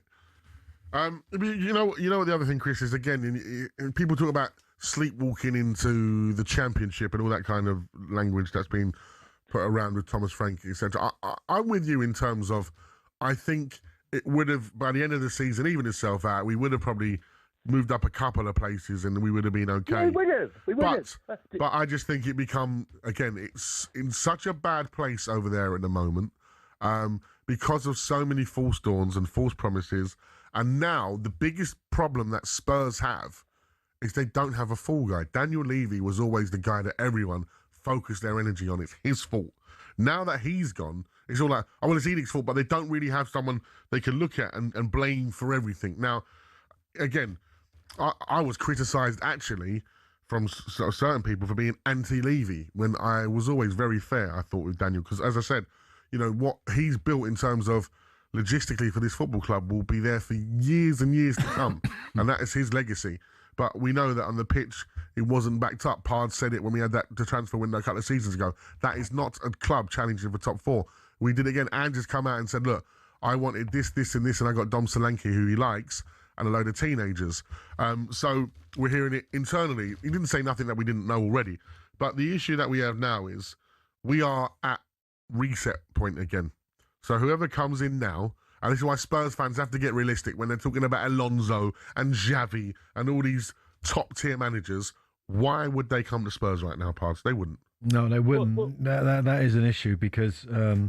but, you know, let me just say, if he'd have got the draw against Newcastle, right, I still think he's in a job, I agree. Right? Then he goes... Just one sec. And then he goes to Arsenal where, okay, he needed to put a performance in that warranted that, because remember the first game, it was terrible, right? And then I looked at your games. You got away. I just put down 6 games. You got these. Listen to these 6 games he had: Fulham away, Wolves away, Sunderland away. I fancy you in those 3. And at home you got Leeds, Brighton, and Crystal Palace. How are you going down? Well, you're not going down. Everyone got a bit excited. Chris, did you ever think? Well, it can still happen. Do you think Spurs are going down?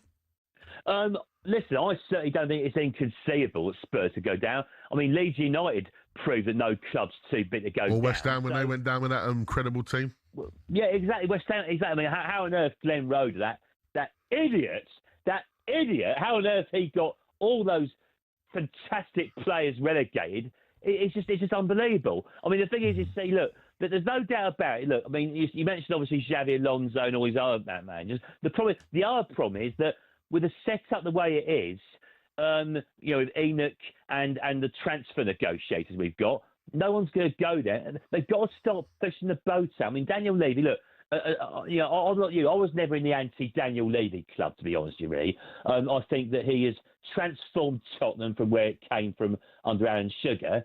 I think the problem is we just need the recruitment's got to be better, and they've got to push and they've got to pay more in terms of wages. Yeah, we're not going to move forward. agreed. That's what's going to put. That's what's going to put any. Yeah, the model's got to change. But Alan, I agree. And also, I just want to get your thoughts as well. Thomas Tuchel, the England manager, who's been given a 2-year extension. Yeah, that got sneaked over the line this week, didn't it? Yeah, that is madness. And do you know what, Chris? We're going to talk more on that in a moment's time, because soon we're going to be talking about a very controversial Saturday in the FA Cup, and we'll discuss where does Harry Kane stand in the list of all-time great English strikers after he scored his 500th goal this weekend. And the phone lines are open for you to have your say. 03717 223344. Call us right now when we hear from you next on The Final Word.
The irony is, I think Arteta is one of the best managers to grace the Premier League for a long time. I think if anyone can, and I just think we just need to play. Sorry, say that again. What did you say? Just say that Arteta's one of the greatest managers to ever come into the Premier League. Yeah, can you not hear this evening? But what are you on about? He ain't won that. He ain't won nothing. No, but you know he's a young manager. Wenger came second 3 years on the trot, and then he won the league. You got to give these guys time, and you know I think you just said you've been found out. Yeah. So sorry. Do you say that Arteta's one of the greatest managers to grace the Premier League, or recent? I missed what you said. What did you say? I said Arteta is one of the best managers. Yep. He's come into a club. I don't know which one of you are talking, but one of you's a Tottenham fan. No, go on, but I want to know what you said. He's come into the club. He's changed the culture of the club from something which was. Listen, just say what you said. Well, I can't remember what I said now. I can't remember what you said. You said it. Did you say he's one of the greatest managers to grace the Premier League? Yes, I did. Like what?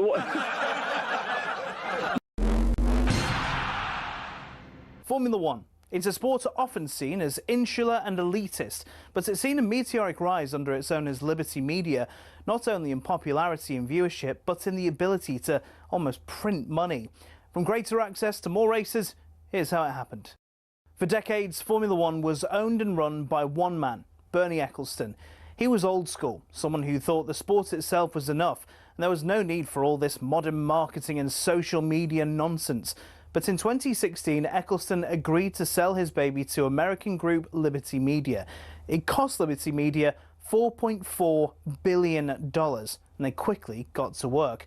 We got an F1 app almost immediately, and teams were allowed to show us more from behind the scenes. One of Liberty's most important deals was with Netflix, which in 2019 brought us Drive to Survive. The effect?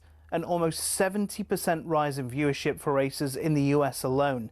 It's massively benefited Formula One online too, with a rise from 7.8 million followers across its social media platforms in 2016 to around 50 million today. New eyes are on the sport too, with F1's own subscription TV channel, which people can watch anywhere in the world.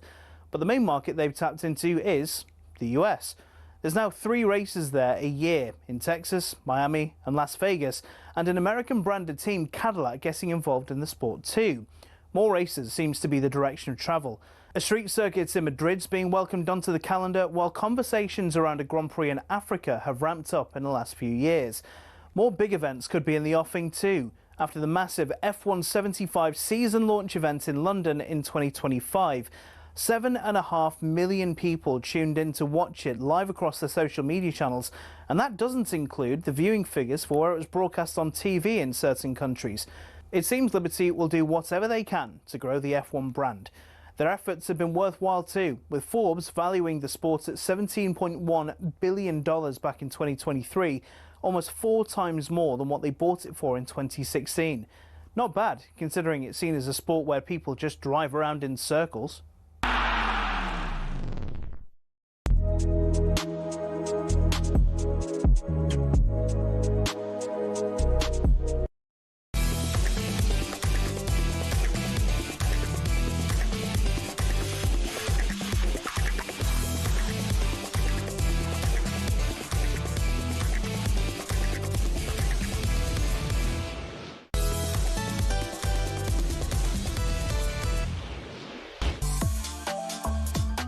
Good evening, it's the Final Word phoning here on talkSPORT with me, Majestic, and former Newcastle boss Alan Pardew. And yes, Geordies, we're going to be talking about the FA Cup game at Villa Park yesterday. And we're going to discuss, is Harry Kane really England's best ever striker? Right now, he's only placed on national radio, taking your football calls to keep them coming and like it. 03717 22 3344. But it's now time for the quiz that's more exciting than a weekend without VAR. Yes, stand by, Laura, the Liverpool fan. It's the Mystery Footballer Song Quiz. It's simple to play. All you need to do is tell us which famous footballers linked to these 3 songs. Remember, it could be a club you paid for, a nickname, or even the country represented. DJ Marco, drop the song montage.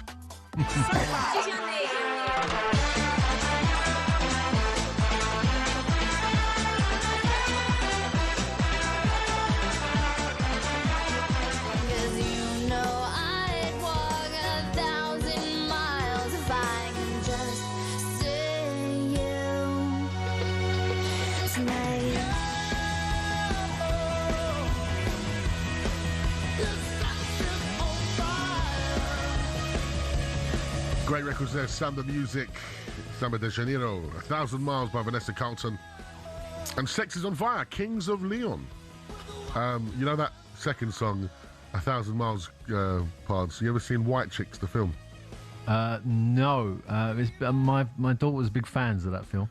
When he's in the car singing, Big Terry Crews. Have you not seen that clip? Ah, so funny. It is brilliant. If you think you know the answer to the Mystery Football Quiz, text us 81089 or WhatsApp for free on 03717 22 3344. That is the number to call us. My goodness, I was dying there coughing. No, I could say halfway through that, that thing you have to pre-read. I know. I was going. You were struggling. And you got through it. Well done. Oh, got through it like Daniel Bedingfield. Right, we were going to speak to a Nottingham Forest fan before, weren't we? We was. And I want to speak to him. So let's go over to Mark, who joins us. How are we, Mark? I'm good. G'day, Madge. G'day, Pard. G'day, mate. G'day, an Aussie friend. Oh, yeah, of course. G'day. I bet you've got better weather than we have, mate. That's true. It's about 7 in the morning here, and it's about 26 degrees, so you guys need a good holiday. Oh, we do. Well, welcome to the Final Word Breakfast Show. Let's talk about Forest, your 4th manager of the season. That's right, and I'd like to say how you guys were talking about respecting Simon. I respect you guys because you guys are my favourite program on talkSPORT. You're always very informative, and you're the best on talkSPORT as far as I'm concerned. Oh, that's what a lovely thing to hear. We love him already. And you're not going to rubbish Dicey, though, now, are you? Or are you? No, I wish we'd kept Sean Dyche because the way things are going with Forest at the moment, it reminds me of the way Spurs treated Ange Postecoglou. I mean, he won the silverware and they dumped him. Yeah. And it just seems like the owner of Forest is acting like the New Zealand Rugby Union with how they got rid of Razor Robertson lately, their All Blacks coach, despite the fact he had a 20 win out of 27 match record, it just seems like knee-jerk, panicked reactions, and they're not doing any good for the long term of either of their teams. And in terms of Ange with Spurs and Dyche and Forest, and I just don't think the people above them are making the right decisions. And in terms of Daniel Levy at Spurs, to me, it's hypocrisy where you get a winning coach like Ange at Spurs and they dump him. But then when you've got people like Daniel Levy in management who for years drag Spurs backwards with their dumb financial decisions, not getting good players, dumb board decisions, etc., why aren't people in authority like Levy given the chop a whole lot more sooner than they were? Well, good question. Well, I have an even bigger problem because I'm still fed up with technical directors hiding behind transfers that they initiate or stuff that they put into football clubs in terms of criteria and philosophies, and we never hear from them. They're literally like an invisible force. You know, until the media presses, and I think it really should, press with the new contract, the new TV contract, to have access to technical directors and question one or two of these guys, because at the moment the only fall guys are managers. They're the only fall guys, and actually when you look at it in the principle of finances, people talk about, oh, we got a £6 million player, £7 million, but it's actual chicken fee when you compared to actually a relegation. So it's easy to chop the football manager because you can't chop a player because they're protected by their contracts. You can't just sack a player. So, you know, there are other people that should really be in the firing line when it comes to these decisions. And unfortunately, it's always the managers who take the hit. And I personally feel for Sean Dyche, he's had to go into a difficult situation. I think he's tried to do it the best possible way, and now they're going to go with another manager whose record probably isn't as good as Sean's actually, to try and turn it around. And it's quite possible Notts Forest can, because you know they still got some great players in that club. We've lost. We dropped off. He's gone. How's your friend? Right. And we liked him. He was honestly nice about us, wasn't he? We did indeed. Right, listen, we have been talking about the FA Cup this weekend, and we're going to be speaking about Villa and Newcastle in a moment's time. But can I ask you, though, as a Spurs, right, this technical director one, right, because obviously it's a beef for me, right, as a manager, and that would make sense for me. But do you want to hear from them? Would you like to hear from them? I don't want my technical director. He flopped at Villa. Yeah, but what I'm saying is when you... Go away. Okay, the technical director that you have, right? Yeah, useless. Is the man closest to the owner, and the owner, and he's the one who's turning to the owner and going, not sure about the manager. Yeah. Well, and the owner going, well, what about you? Don't they ever say that? What about you? What have you done? What have you done, mate? Yeah. He's down there fighting fires left, right, and centre. What have you done for him this week? I'd be like, hang about it. Weren't you at Villa and then they got rid of you and they've done really well since you left? Yeah, exactly. Right, that's how I would be putting it to him. We've been talking about the FA Cup and talking about Giant Kings. We have ignored the fact that Mansfield Town beat Burnley in the FA Cup. A great result. A great performance, by the way. It was as well. So let's go over to a Mansfield Town fan. Melvin joins us. How are we, Melv? I'm fine, Maj and Paz. Thanks for having me on. Thank you for joining us after a great weekend for you guys. Oh, it was brilliant. You know, it's great to get little old Mansfield, because that's what a lot of people call us. Little old. You know, to get on the radio, to get on the TV, it's just great for the club. 100%. This is why we love the FA Cup. And when people have talked about perhaps following the Spanish tradition of having like the cup in the week, we love it on the weekend because Mansfield can have their moment. Yeah, I mean, we was there yesterday with another 3,500 of us behind the goal, and the atmosphere was terrific. We were sat 3 seats from front where we scored both the goals in the second half, and everything just went berserk. And do you know what? This is what people forget. You know, when you go to Champions League teams, right? Champions League team, when they go away from home, they don't take 3,500. They just don't. They just don't have that following. And it's amazing, isn't it, that Mansfield in an FA Cup can take that kind of following. And you get teams that, you know, like Yeovil might take 3,000 or whatever, 4,000 up the road if they was in a big cup competition. That's what's unique about British football scenario. It's absolutely brilliant, and I'm so pleased for you. And actually, you played really well, didn't you? It wasn't just like a freak result. I mean, don't get me wrong, Alan. First half, I mean, they could have been probably 3 or 4 up, but they didn't take the chances. Which has been Burnley's season, all season, by the way. Yeah, and we grew into the game in the second half, and before Reece Oates scored the equaliser with the header, it was 1-on-1 with keeper. He should have buried that, but obviously he didn't. But and the winning goal from Louis Reed, it was so worthy of winning any match. Correct. And one of those memories that you'll have forever, wouldn't it? It's brilliant. Love it. Oh, absolutely. I just hope now we get a favourable draw tomorrow night. Yeah, it would be nice. It'd be nice to see someone go Who would you really want? What would you want, a home tie or? Well, if we're going to, no disrespect to a lot of them, but if we get an home tie, I'd like a team that hopefully we could get through into 6th round. But if we're going to go away from home, give me Liverpool, give me Arsenal. Yeah, give you a big payday. Yeah.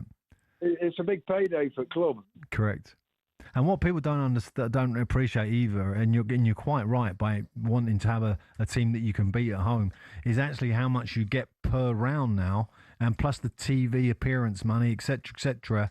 And it's massive for a club like yourselves, where you can actually change your whole criteria of who you can sign in the summer. It'll take you to another level.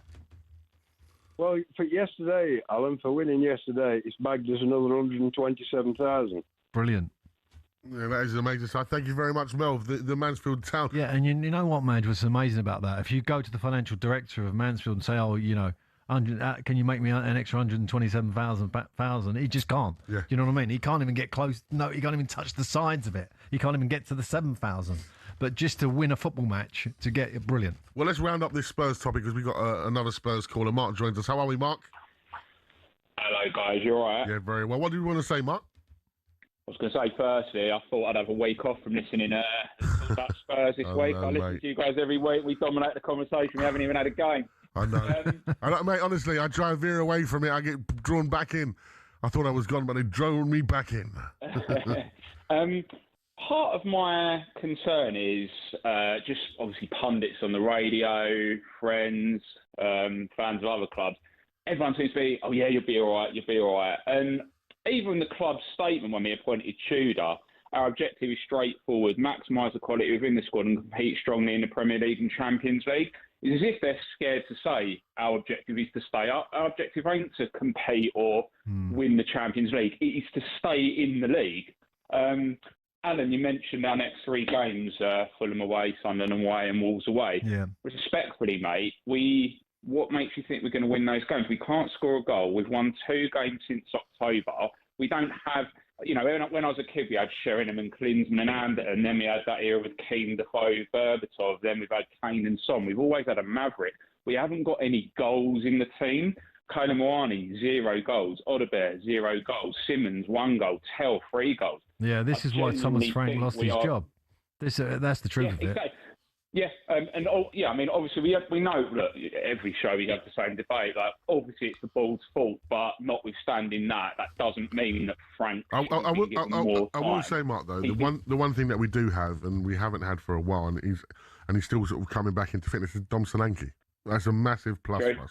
Like, so when you look at those numbers of Mawani and Odebear, etc., he's back there. And having that central focus point against some of those teams that Pardew mentioned, he's going to make one hell of a difference. Yeah, it will. I mean, I have to say against Newcastle, I thought he was poor. Yeah. A really poor performance. Yeah. I want to go back to what Mark said. Spurs were poor. Because I think what Mark's saying is absolutely right. What he's actually saying is we should acknowledge, right, that we're in a relegation fight, And I think even every Spurs fan has to recognise that, because one of the problems you got at the moment is your home form, right, Madge? And when you underline why is it a problem at home, might be the fact that most of the fans are turning up thinking you're going to get beat and having that attitude in terms of they're not like creating the energy like we need to win today. Let's do everything we can to win the game. That's what really I think the whole kind of family of Tottenham need to go, right, we're in a relegation fight. Let's get out of it.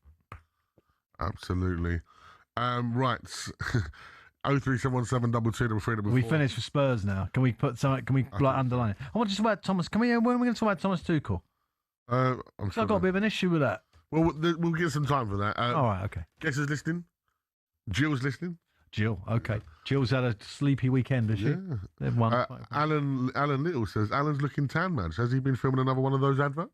No, I haven't been on any adverts lately, no, but I am available. looking good. Listen, the gaffer always looks $1 million, believe me. 03717 2233. It's the final word.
Speaking on the Overlap Stick to Football podcast, and Postecoglou criticised Tottenham's transfer strategy while claiming his former side are not a big club in the wake of Thomas Frank's sacking. You know, when you walk into Tottenham, what you see everywhere is to dare is to do. It's everywhere. And yet their actions are almost the antithesis of that. Right. It's a real curious in terms of understanding what are they trying to build? You know, what are they? Is it... There's obviously, they've built an unbelievable stadium, unbelievable training facilities. But when you look at the expenditure, particularly, you know, in their wages structure, they're not a big club. I saw that because when we were trying to sign players, we weren't in the market for those players.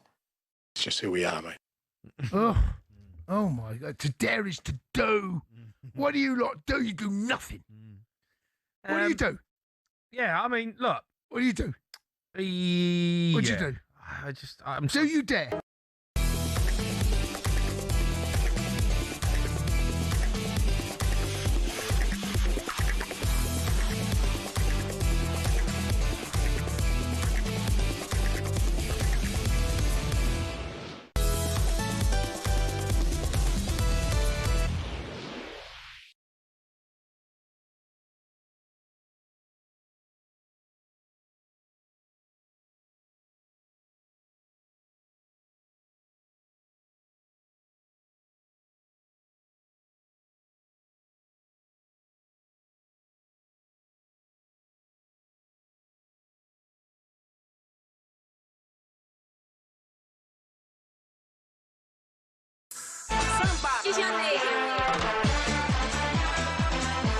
Samba de Janeiro, which gives you your first clue, obviously Brazilian.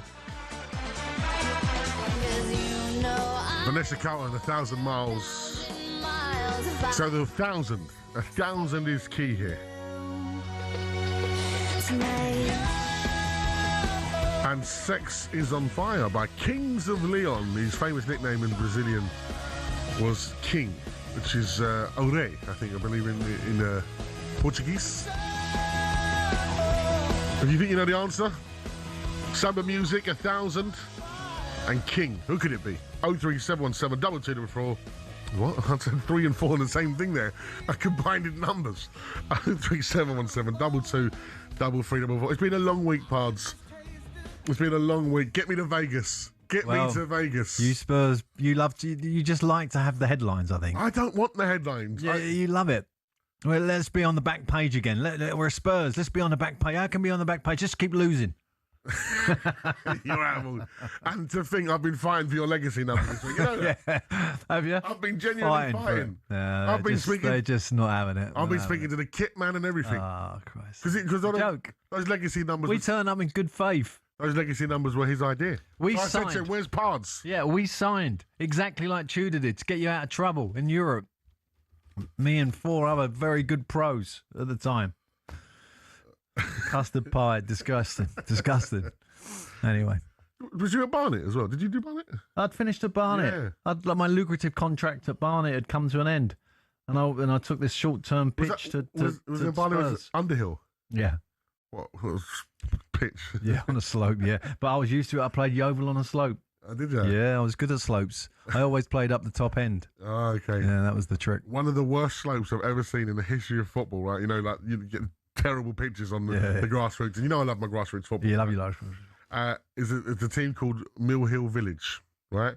Okay. Mill Hill being near Barnet, right? Yeah, absolutely. One of their pitches, you can't see the other goal from the other goal. It's on that much of a hill. It's like a golf course. When I went over there, I said, this cannot be like sanctioned. This cannot be real. It's so bad. Honestly, you can't see a through I ball. played on a few shockers, to be fair. A real few shockers. Deary me. Yeah. Right. Yesterday, there was a very controversial game in the FA Cup. We've been waiting to talk about it. It happened at Villa Park as Newcastle defeated 10 men Aston Villa. But all the talk after the game was about the lack of VAR. Well, after a weekend of us getting legendary refs on the show, doing numbers on YouTube about VAR, even when it's not there, we're talking about VAR. Now, I might have to do this in the voice of Alex Jones or someone like that, Alex Jones? Big conspiracy theorist. Hello there, I'm Alex Jones, and the big conspiracy this weekend is that VAR. They want it back. They want the VAR back. He's one of them people, right? Yeah, go on. So my conspiracy is that VAR needed a bit of a boost after last weekend. They said to the refs. So they went, what's the biggest game of the weekend? Yeah, probably. What's got Aston the biggest Villa, eyes? Newcastle. That's probably the biggest game, right? Yeah. Let's throw it all Listen, in. I'm doing it in jest, obviously. But it's just, there was appalling decisions made in that game. And that's what I'm saying. So Allegedly. Like not like the 9 o'clock news. You say allegedly. No, allegedly. Allegedly, right? Allegedly. But I'm saying, look, from the eye, there were some really bad decisions. Now, they are proving to us why we need VAR. Because of those bad decisions. Well, I'm not going to get into the debate because I think there is a place for VAR, but I think there is a better place for VAR than we have. A far better place. The way it's organised, the way it's managed, the way it's explained after. I think that could all be so much better. But those decisions, I mean, obviously the attempted cross, and the reaction and the handball and how far he is inside the box was ridiculous. It was so in the box. They did not see that. It was very, very hard to imagine. But then again, I hark back to the days of, before goal line technology when you had like Lampard in the World Cup. Or the Thierry Henry on ball. But the Thierry Henry on ball is very hard to see in real time. But that's why they're saying perhaps with this one, with the ref, he didn't see it. But it was so easy to see. Tammy Abraham's goal as well. Yeah. So there was so much controversy, which proves again, as you say, we VAR's damned if it does, and damned if it doesn't. And perhaps at the end of the day, luckily for... It's very rare, by the way, and I'm going to go back to the little defence of Eddie Howe, who's turned Newcastle round a little bit, that you get all those decisions go against you and still win. Yes. So fair play to Newcastle. But again, they did play against 10-man Aston Villa because what on earth was the keeper doing? And what's his name? Well... we love him, don't we? Marco Bizot. Marco Bizot. Yeah. What went wrong today, Henry? What did you think went wrong? Marco Bizot. I mean, that's what he should have said after that particular performance. I mean, that was ridiculous. But sometimes, as a manager, He's been learning from Martinez, isn't he? No, but you know what? Sometimes, as a manager, you see a ball like hit from... You're attacking, right? And the defence team hit a long ball towards the lone striker, and you don't know where your goal is as a manager. And you look, sometimes turn around, and you immediately go, "What the hell's he doing there?" And he's in a terrible place. He's now in a 50-50 with a striker, and if he doesn't get there, he's off. And I've had that feeling. That's a horrible feeling. And Unai is it Unai? Yeah, Unai. Pronounced that correctly. His first name. Unai would have been very, very aggrieved to have seen him running out at that pace. It's a massive win for Eddie Howe's Newcastle. Tonali, as we mentioned earlier on in the show as well, lots of eyes on him at the moment. His double helps Newcastle through to the next round. Great goals from outside the box. a player that Newcastle rely on heavily. I think when he's on fire, Ramirez and him. Yeah, but when Tonali is on form, we see the best of Newcastle. I often see. Yeah, well, obviously he's an outstanding footballer. There's no doubt about that. And one of the great signings at Newcastle. They got a great midfield, Newcastle, and they should be doing better than what they're doing. Yeah, but they've still got they got a better team. They got a better team than Spurs. Still got a lot to play for. Yeah. FA Cup, Champions League position, still in there. Yeah. Well, listen. So back to the VAR situation. We both agree that VAR is necessary. Yes. But it needs to be done maybe with a lighter touch, perhaps. Yes, and I think the whole management of it should be swayed more to the referee than the man sitting in a box somewhere, wherever he's sitting these days. Yeah. Yeah, and that going over to the TV scenario should be a little bit more evenly balanced, I think, because they're under massive pressure when they're being called to that TV monitor to have a look at a mistake and therefore correct it. And I think that whole thing needs to be thought through a little bit. Yeah. In the other all-Premier League clash, Liverpool beat Brighton 3-0. Yeah, impressive. Lots of talk from Arne Slot after the game in various guises. Salah on the score sheet as well, which is massive, I think. Let's talk about something positive before I go into Arne Slot's rant about other things. Yeah. Sabozlai, he said he's one of the best in the world. Do you agree with that? Yeah. Good player, isn't he? Yeah, he's up there. And when you put Tonali next to him, who would you rather have out of them two? That's a good question, isn't it? I know who I would have. Sabozlai. Yeah. And Tonali, good. Yeah, he's really good.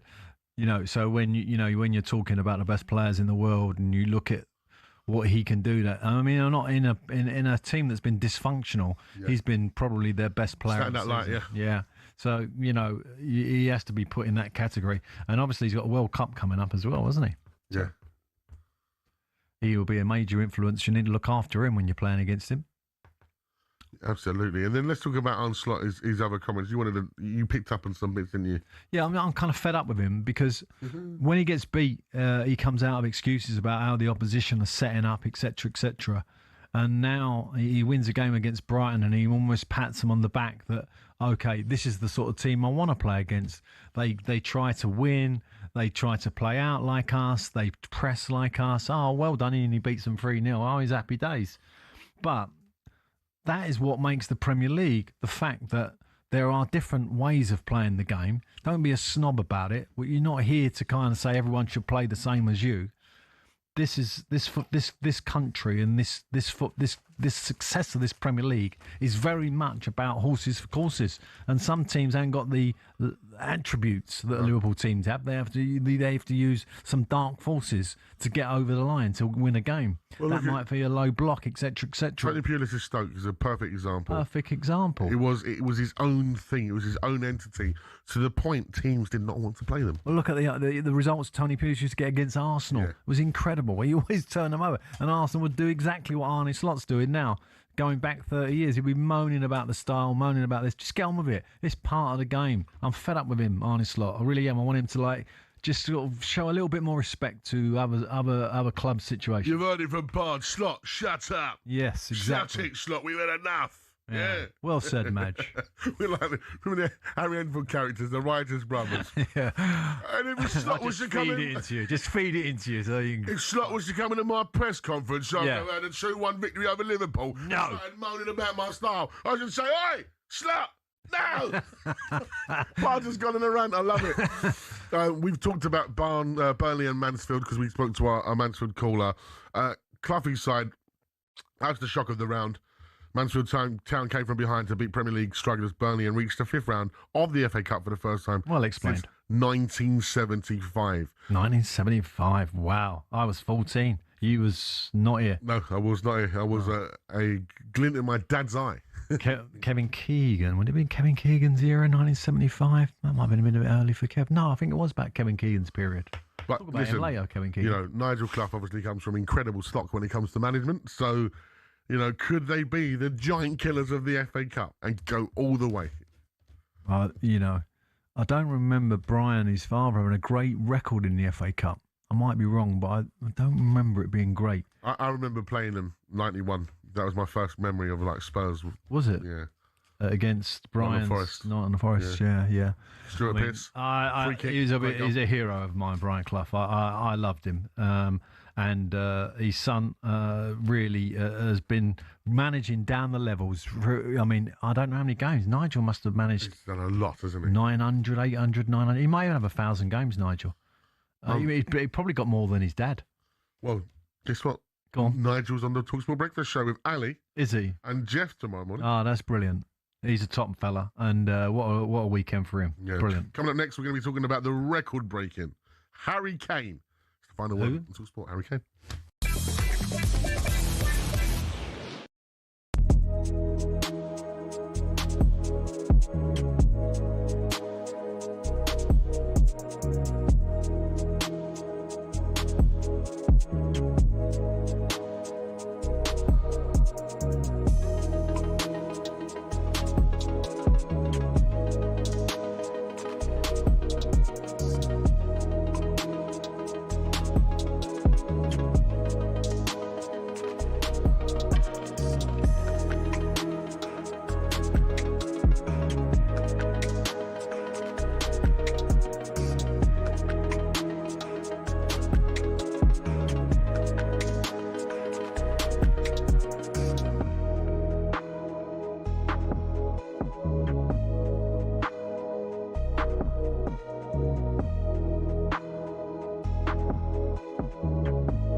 Alex Cook has been crowing about this for the last 24 hours because, of course, this has been his motto. He said, I felt like Tottenham was saying, we're one of the big boys, and the reality is, I don't think they are. Well, it's interesting. If I've been saying that in an Australian accent and holding up the Europa League trophy for the past 6 months, maybe Tottenham fans might believe me a bit more because he's their hero, isn't he?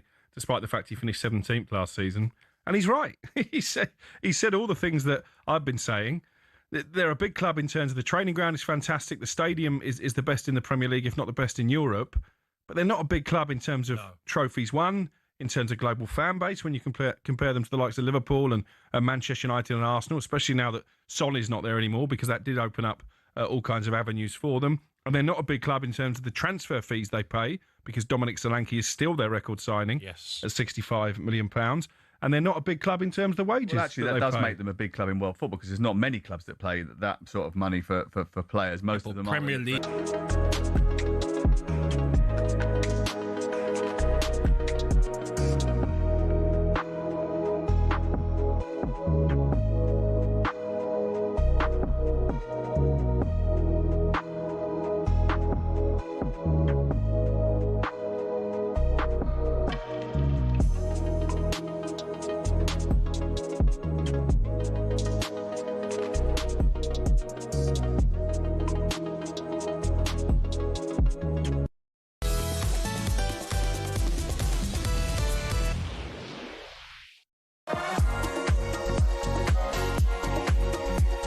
It is the final word phone here on talkSPORT with me, Majestic, and former West Ham, Newcastle, West Brom gaffer, Alan Pardew. Non-snob. Non-snob. Non-snob. Non-snob footballer. Non-snob footballer. No nonsense footballer manager. No, non-snob. Not a snob. I accept anyone's game. Well, that's the beauty of the game, isn't it? Yeah. That is the colours, the different colours that you can create and embroider the game. And that is also the beauty of football, because there's certain players that we all admire for different reasons and play the game differently.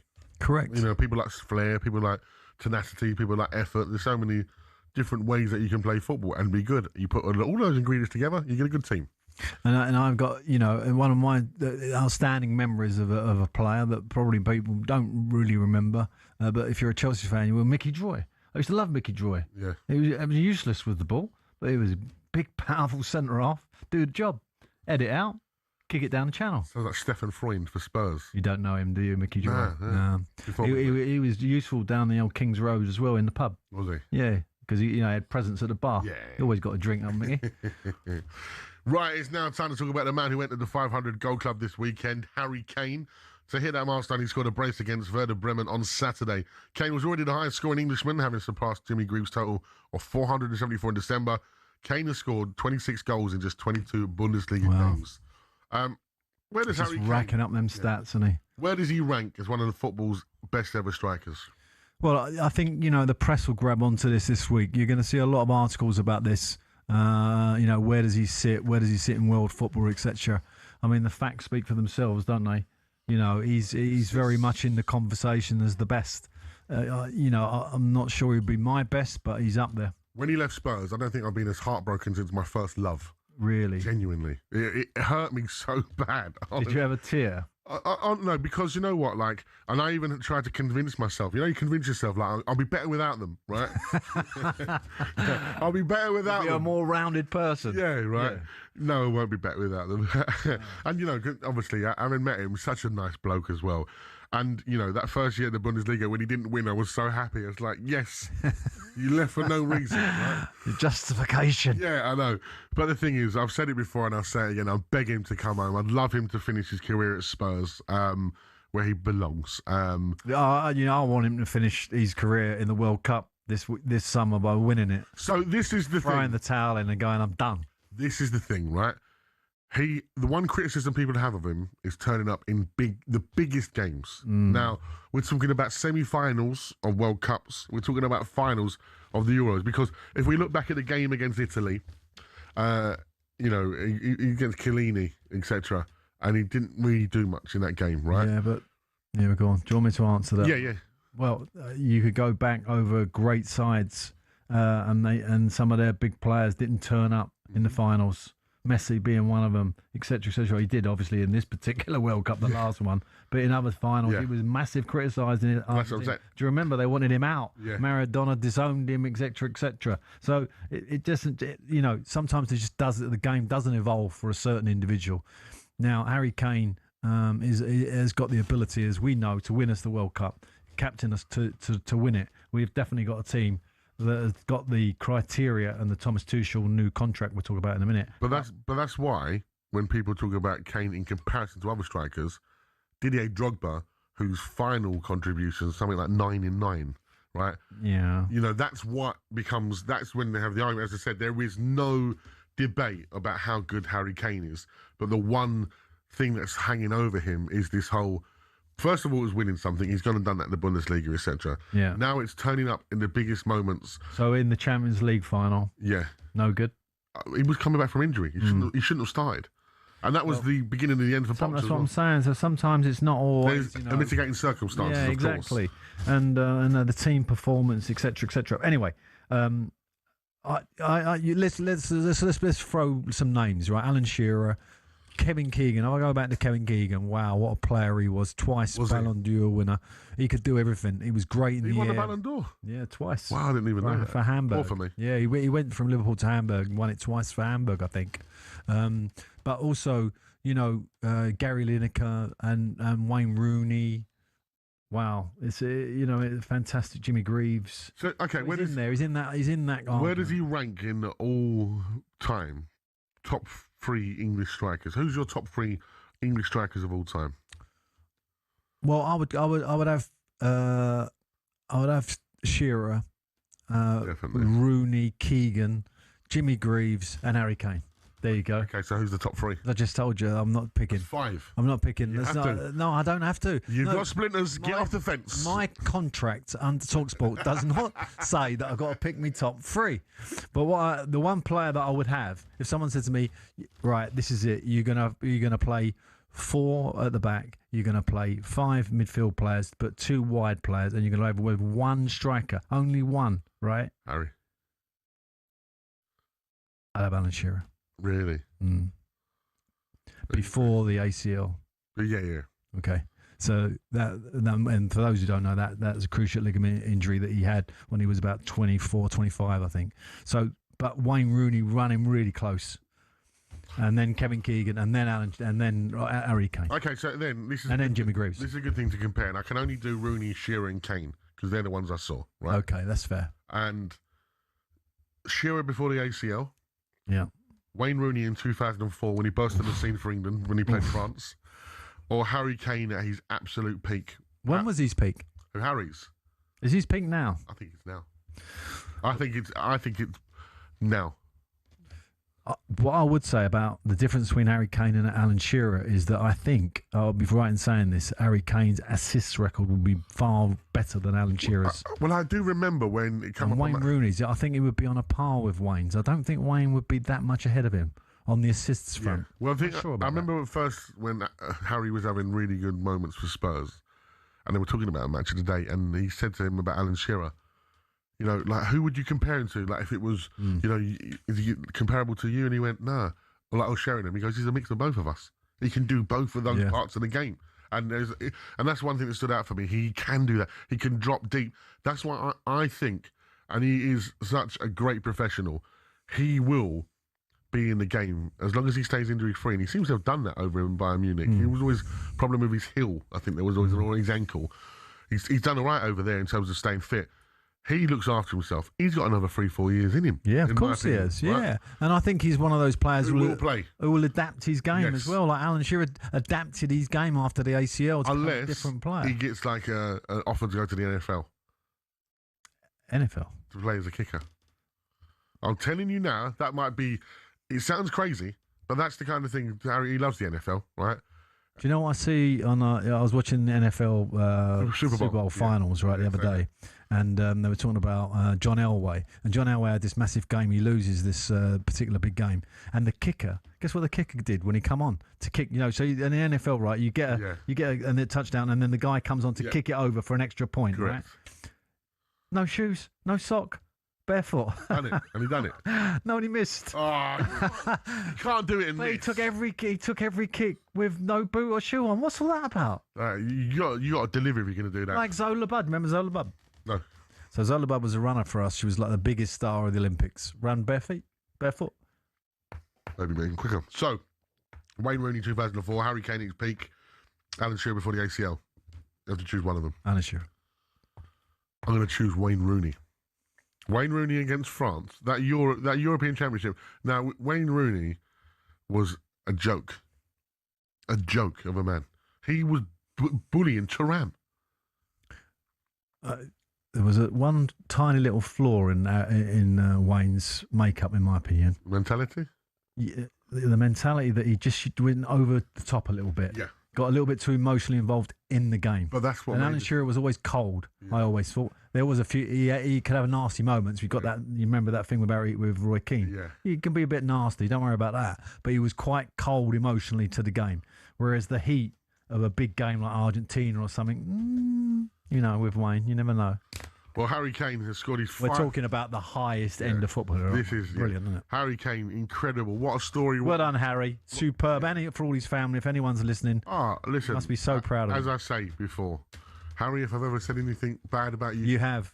I've heard you on air. It's because I love you. You're two-faced a little bit. I'm not two-faced. You are. There's no point getting around it because we can dig up some old stuff on you can.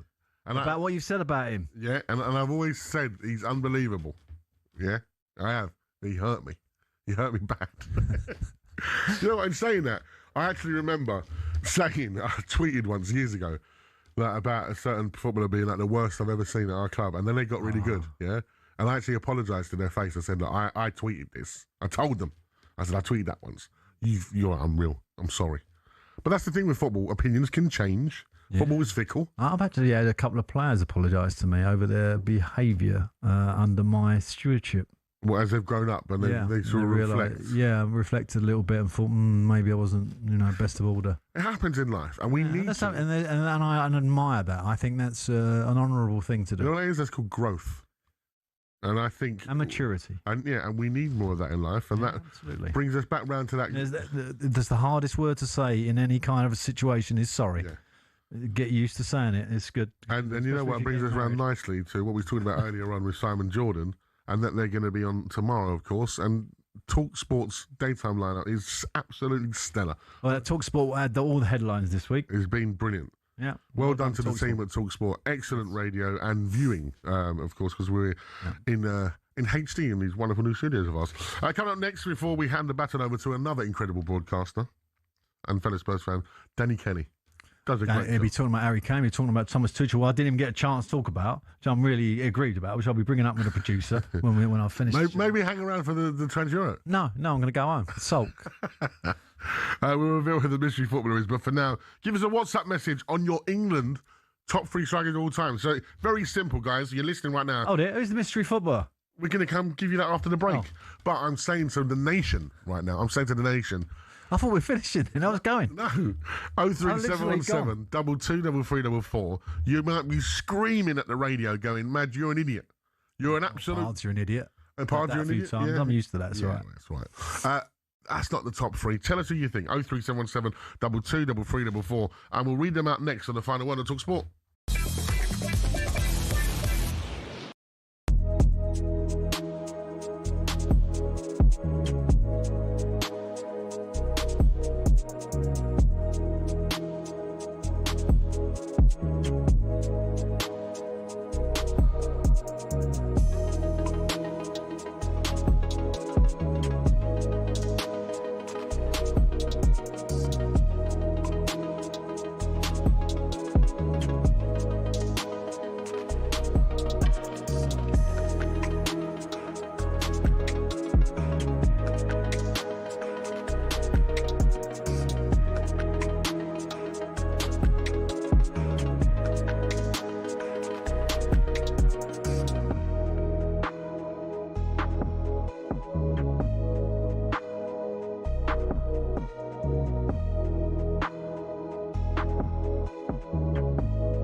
Let's go to Alan, who's a Man City fan. All right, Al? Yeah, good evening. I've got a little song for you at the end for the Arsenal fans as well. But do you know what, Arsenal? Man City are a snake, and they've had their foot on our necks where we've been weak, and they should have cut our heads off and buried us in the sand, and they've not. And now we're going to come back and beat them, and we're going to win this title. And in a couple of weeks after we play them at the Etihad, when we give them a footballing lesson, you can ring me up and I'll come on the show again, because Man City are a better team to watch than what Arsenal are. And he's coming on. The Premier League trophy's coming back to the Etihad. And listening to these Arsenal fans tonight, we are right in there, Ned. All the memories of all the years previous are all coming flooding back. And we're going to win the league. And I'll give you my song now. Go on in. Is it clean? Crumbling again, ole, ole. Crumbling again, ole, ole. Crumbling again.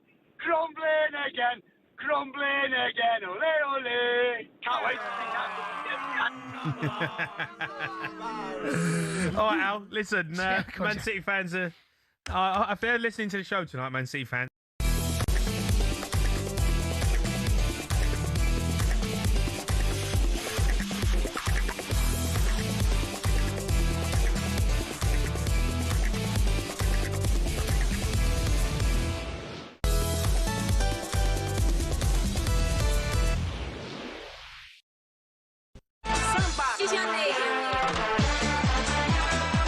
Samba de Janeiro. Little Brazilian vibe.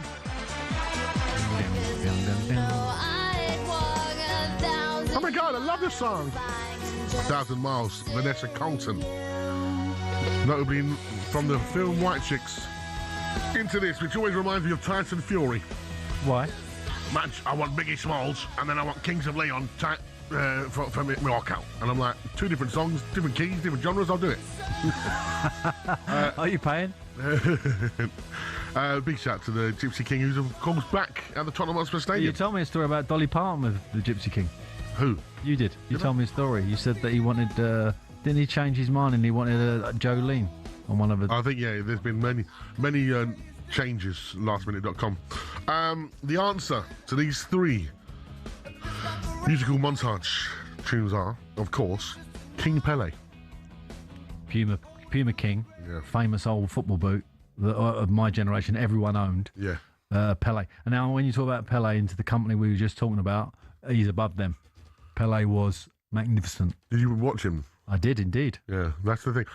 My son was asking me about Pelé the other day, and I said, look, I can't really speak about him too much because I didn't see much of him. Yeah. Because for me, R9, Ronaldo, is just ridiculous. Well, Pelé was, he could do everything. He was 5'10", I would say. He was the perfect football shape. He could jump about 7'11". He had a proper leap on him, like a Ronaldo leap. Yeah, look, we see the pictures if you're watching us online. That legendary photo of him. Yeah, it's just 1970. That was the greatest team, of course, in terms of aesthetics. If you ever want to see a football team playing and tormenting the opposition, which were Italy, poor old Italy, that in that final, that's the one to watch. Watch that on YouTube, brilliant. And he carried that team, and hat trick in World Cup finals in '62 or '58, I think it was. He missed the '62 because he got kicked out of it. '66, obviously, and then 1970 when he won it. Yeah, unbelievable stuff. And I remember his passing. 3 winners' medals. I remember his passing, and speaking to Tim Vickery, who's our South American football expert, who knows everything about South American football, and obviously Brazil he covers, and just what he meant to the nation and how big of an icon he was. He was transcended football. Yeah, you had Muhammad Ali, you had Pelé, Muhammad Ali, Tiger Woods. If you put them, they're in the same category. Yeah. They're bigger than the game, bigger than the sport. Brilliant stuff. Thank you very much for the quiz, guys. Good job. Who got it right? I'll tell you, got it right. We had Danny, the black cabbie. He's our favourite. He got it right. Well done, Danny. The first person to get it right was Calv. Calv? Yeah. What's Calv? What was he from? Calvin Schmalvin. That's what they say on the street song. So did they? Just as Calv, yeah. What's it mean? Calvin Schmalvin. Just an ad-lib. Right. A prime Michael Owen doesn't get the recognition he deserves. True. I would still have Alan Shearer, Kane, Rooney, but Owen is definitely up there. That's from Tony, the Brentford fan. Yep. Jack said, number 1, Andy Carroll. Number 2, Jeff Hurst. And number 3, Jermaine Defoe. Jermaine was an outstanding player. Probably should have done more for England, really. But when you talk about turning up for the big day, what about Jeff Hurst? Yeah. Turn up, didn't he? Only him and Mappe. Hat-tricks in World Cup. Yeah. Crazy. Only one winner. One winner, Jeff Hurst. But if there was VAR or goal line technology... Still a goal. Still a goal for you? Yeah, still a goal. Do you remember the old Wembley? Obviously, you do. The Russian linesman's give it. Obviously, you know the old Wembley because you played there, right? Yes, of course. But did you ever do the tour of it? No. But it was great, and they had the crossbar from the 1966. No. Yeah, and they would play, and you go to this little section. They play you the video clip of it going over the line. Yeah, sure. And you have to decide if it's over the line or not, and you watch it back. It was really good. Yeah, good. I remember going with my football team when we were younger. It was like our day out for winning the league.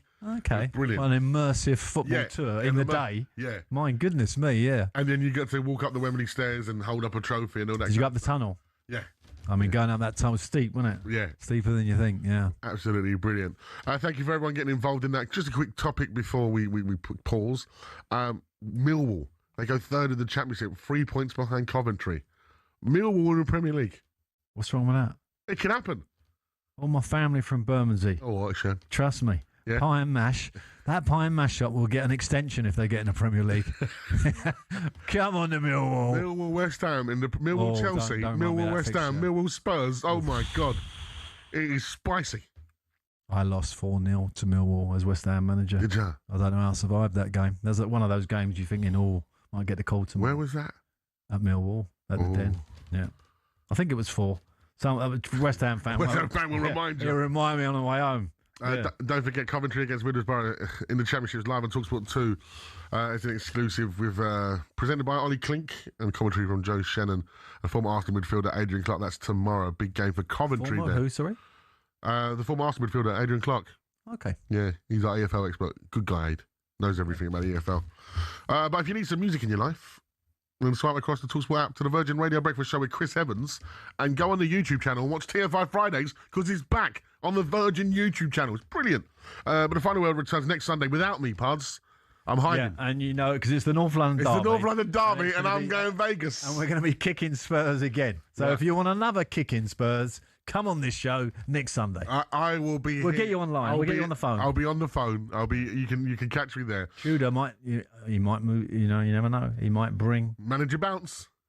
He might bring some Tudor hereditary. Well, we're going to be bouncing all across Europe next because as the brilliant Danny Kelly brings you the Transit Express right here on talkSPORT. But from me, Madge and him, Pards. It's a very good night.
Labour MPs. They say, listen, Keir, your position is untenable. This is all about appointing that rat, Peter Mandelson. We've now had another resignation from number 10. The plot is thickening, the noose is tightening. His failings are internal. He's useless in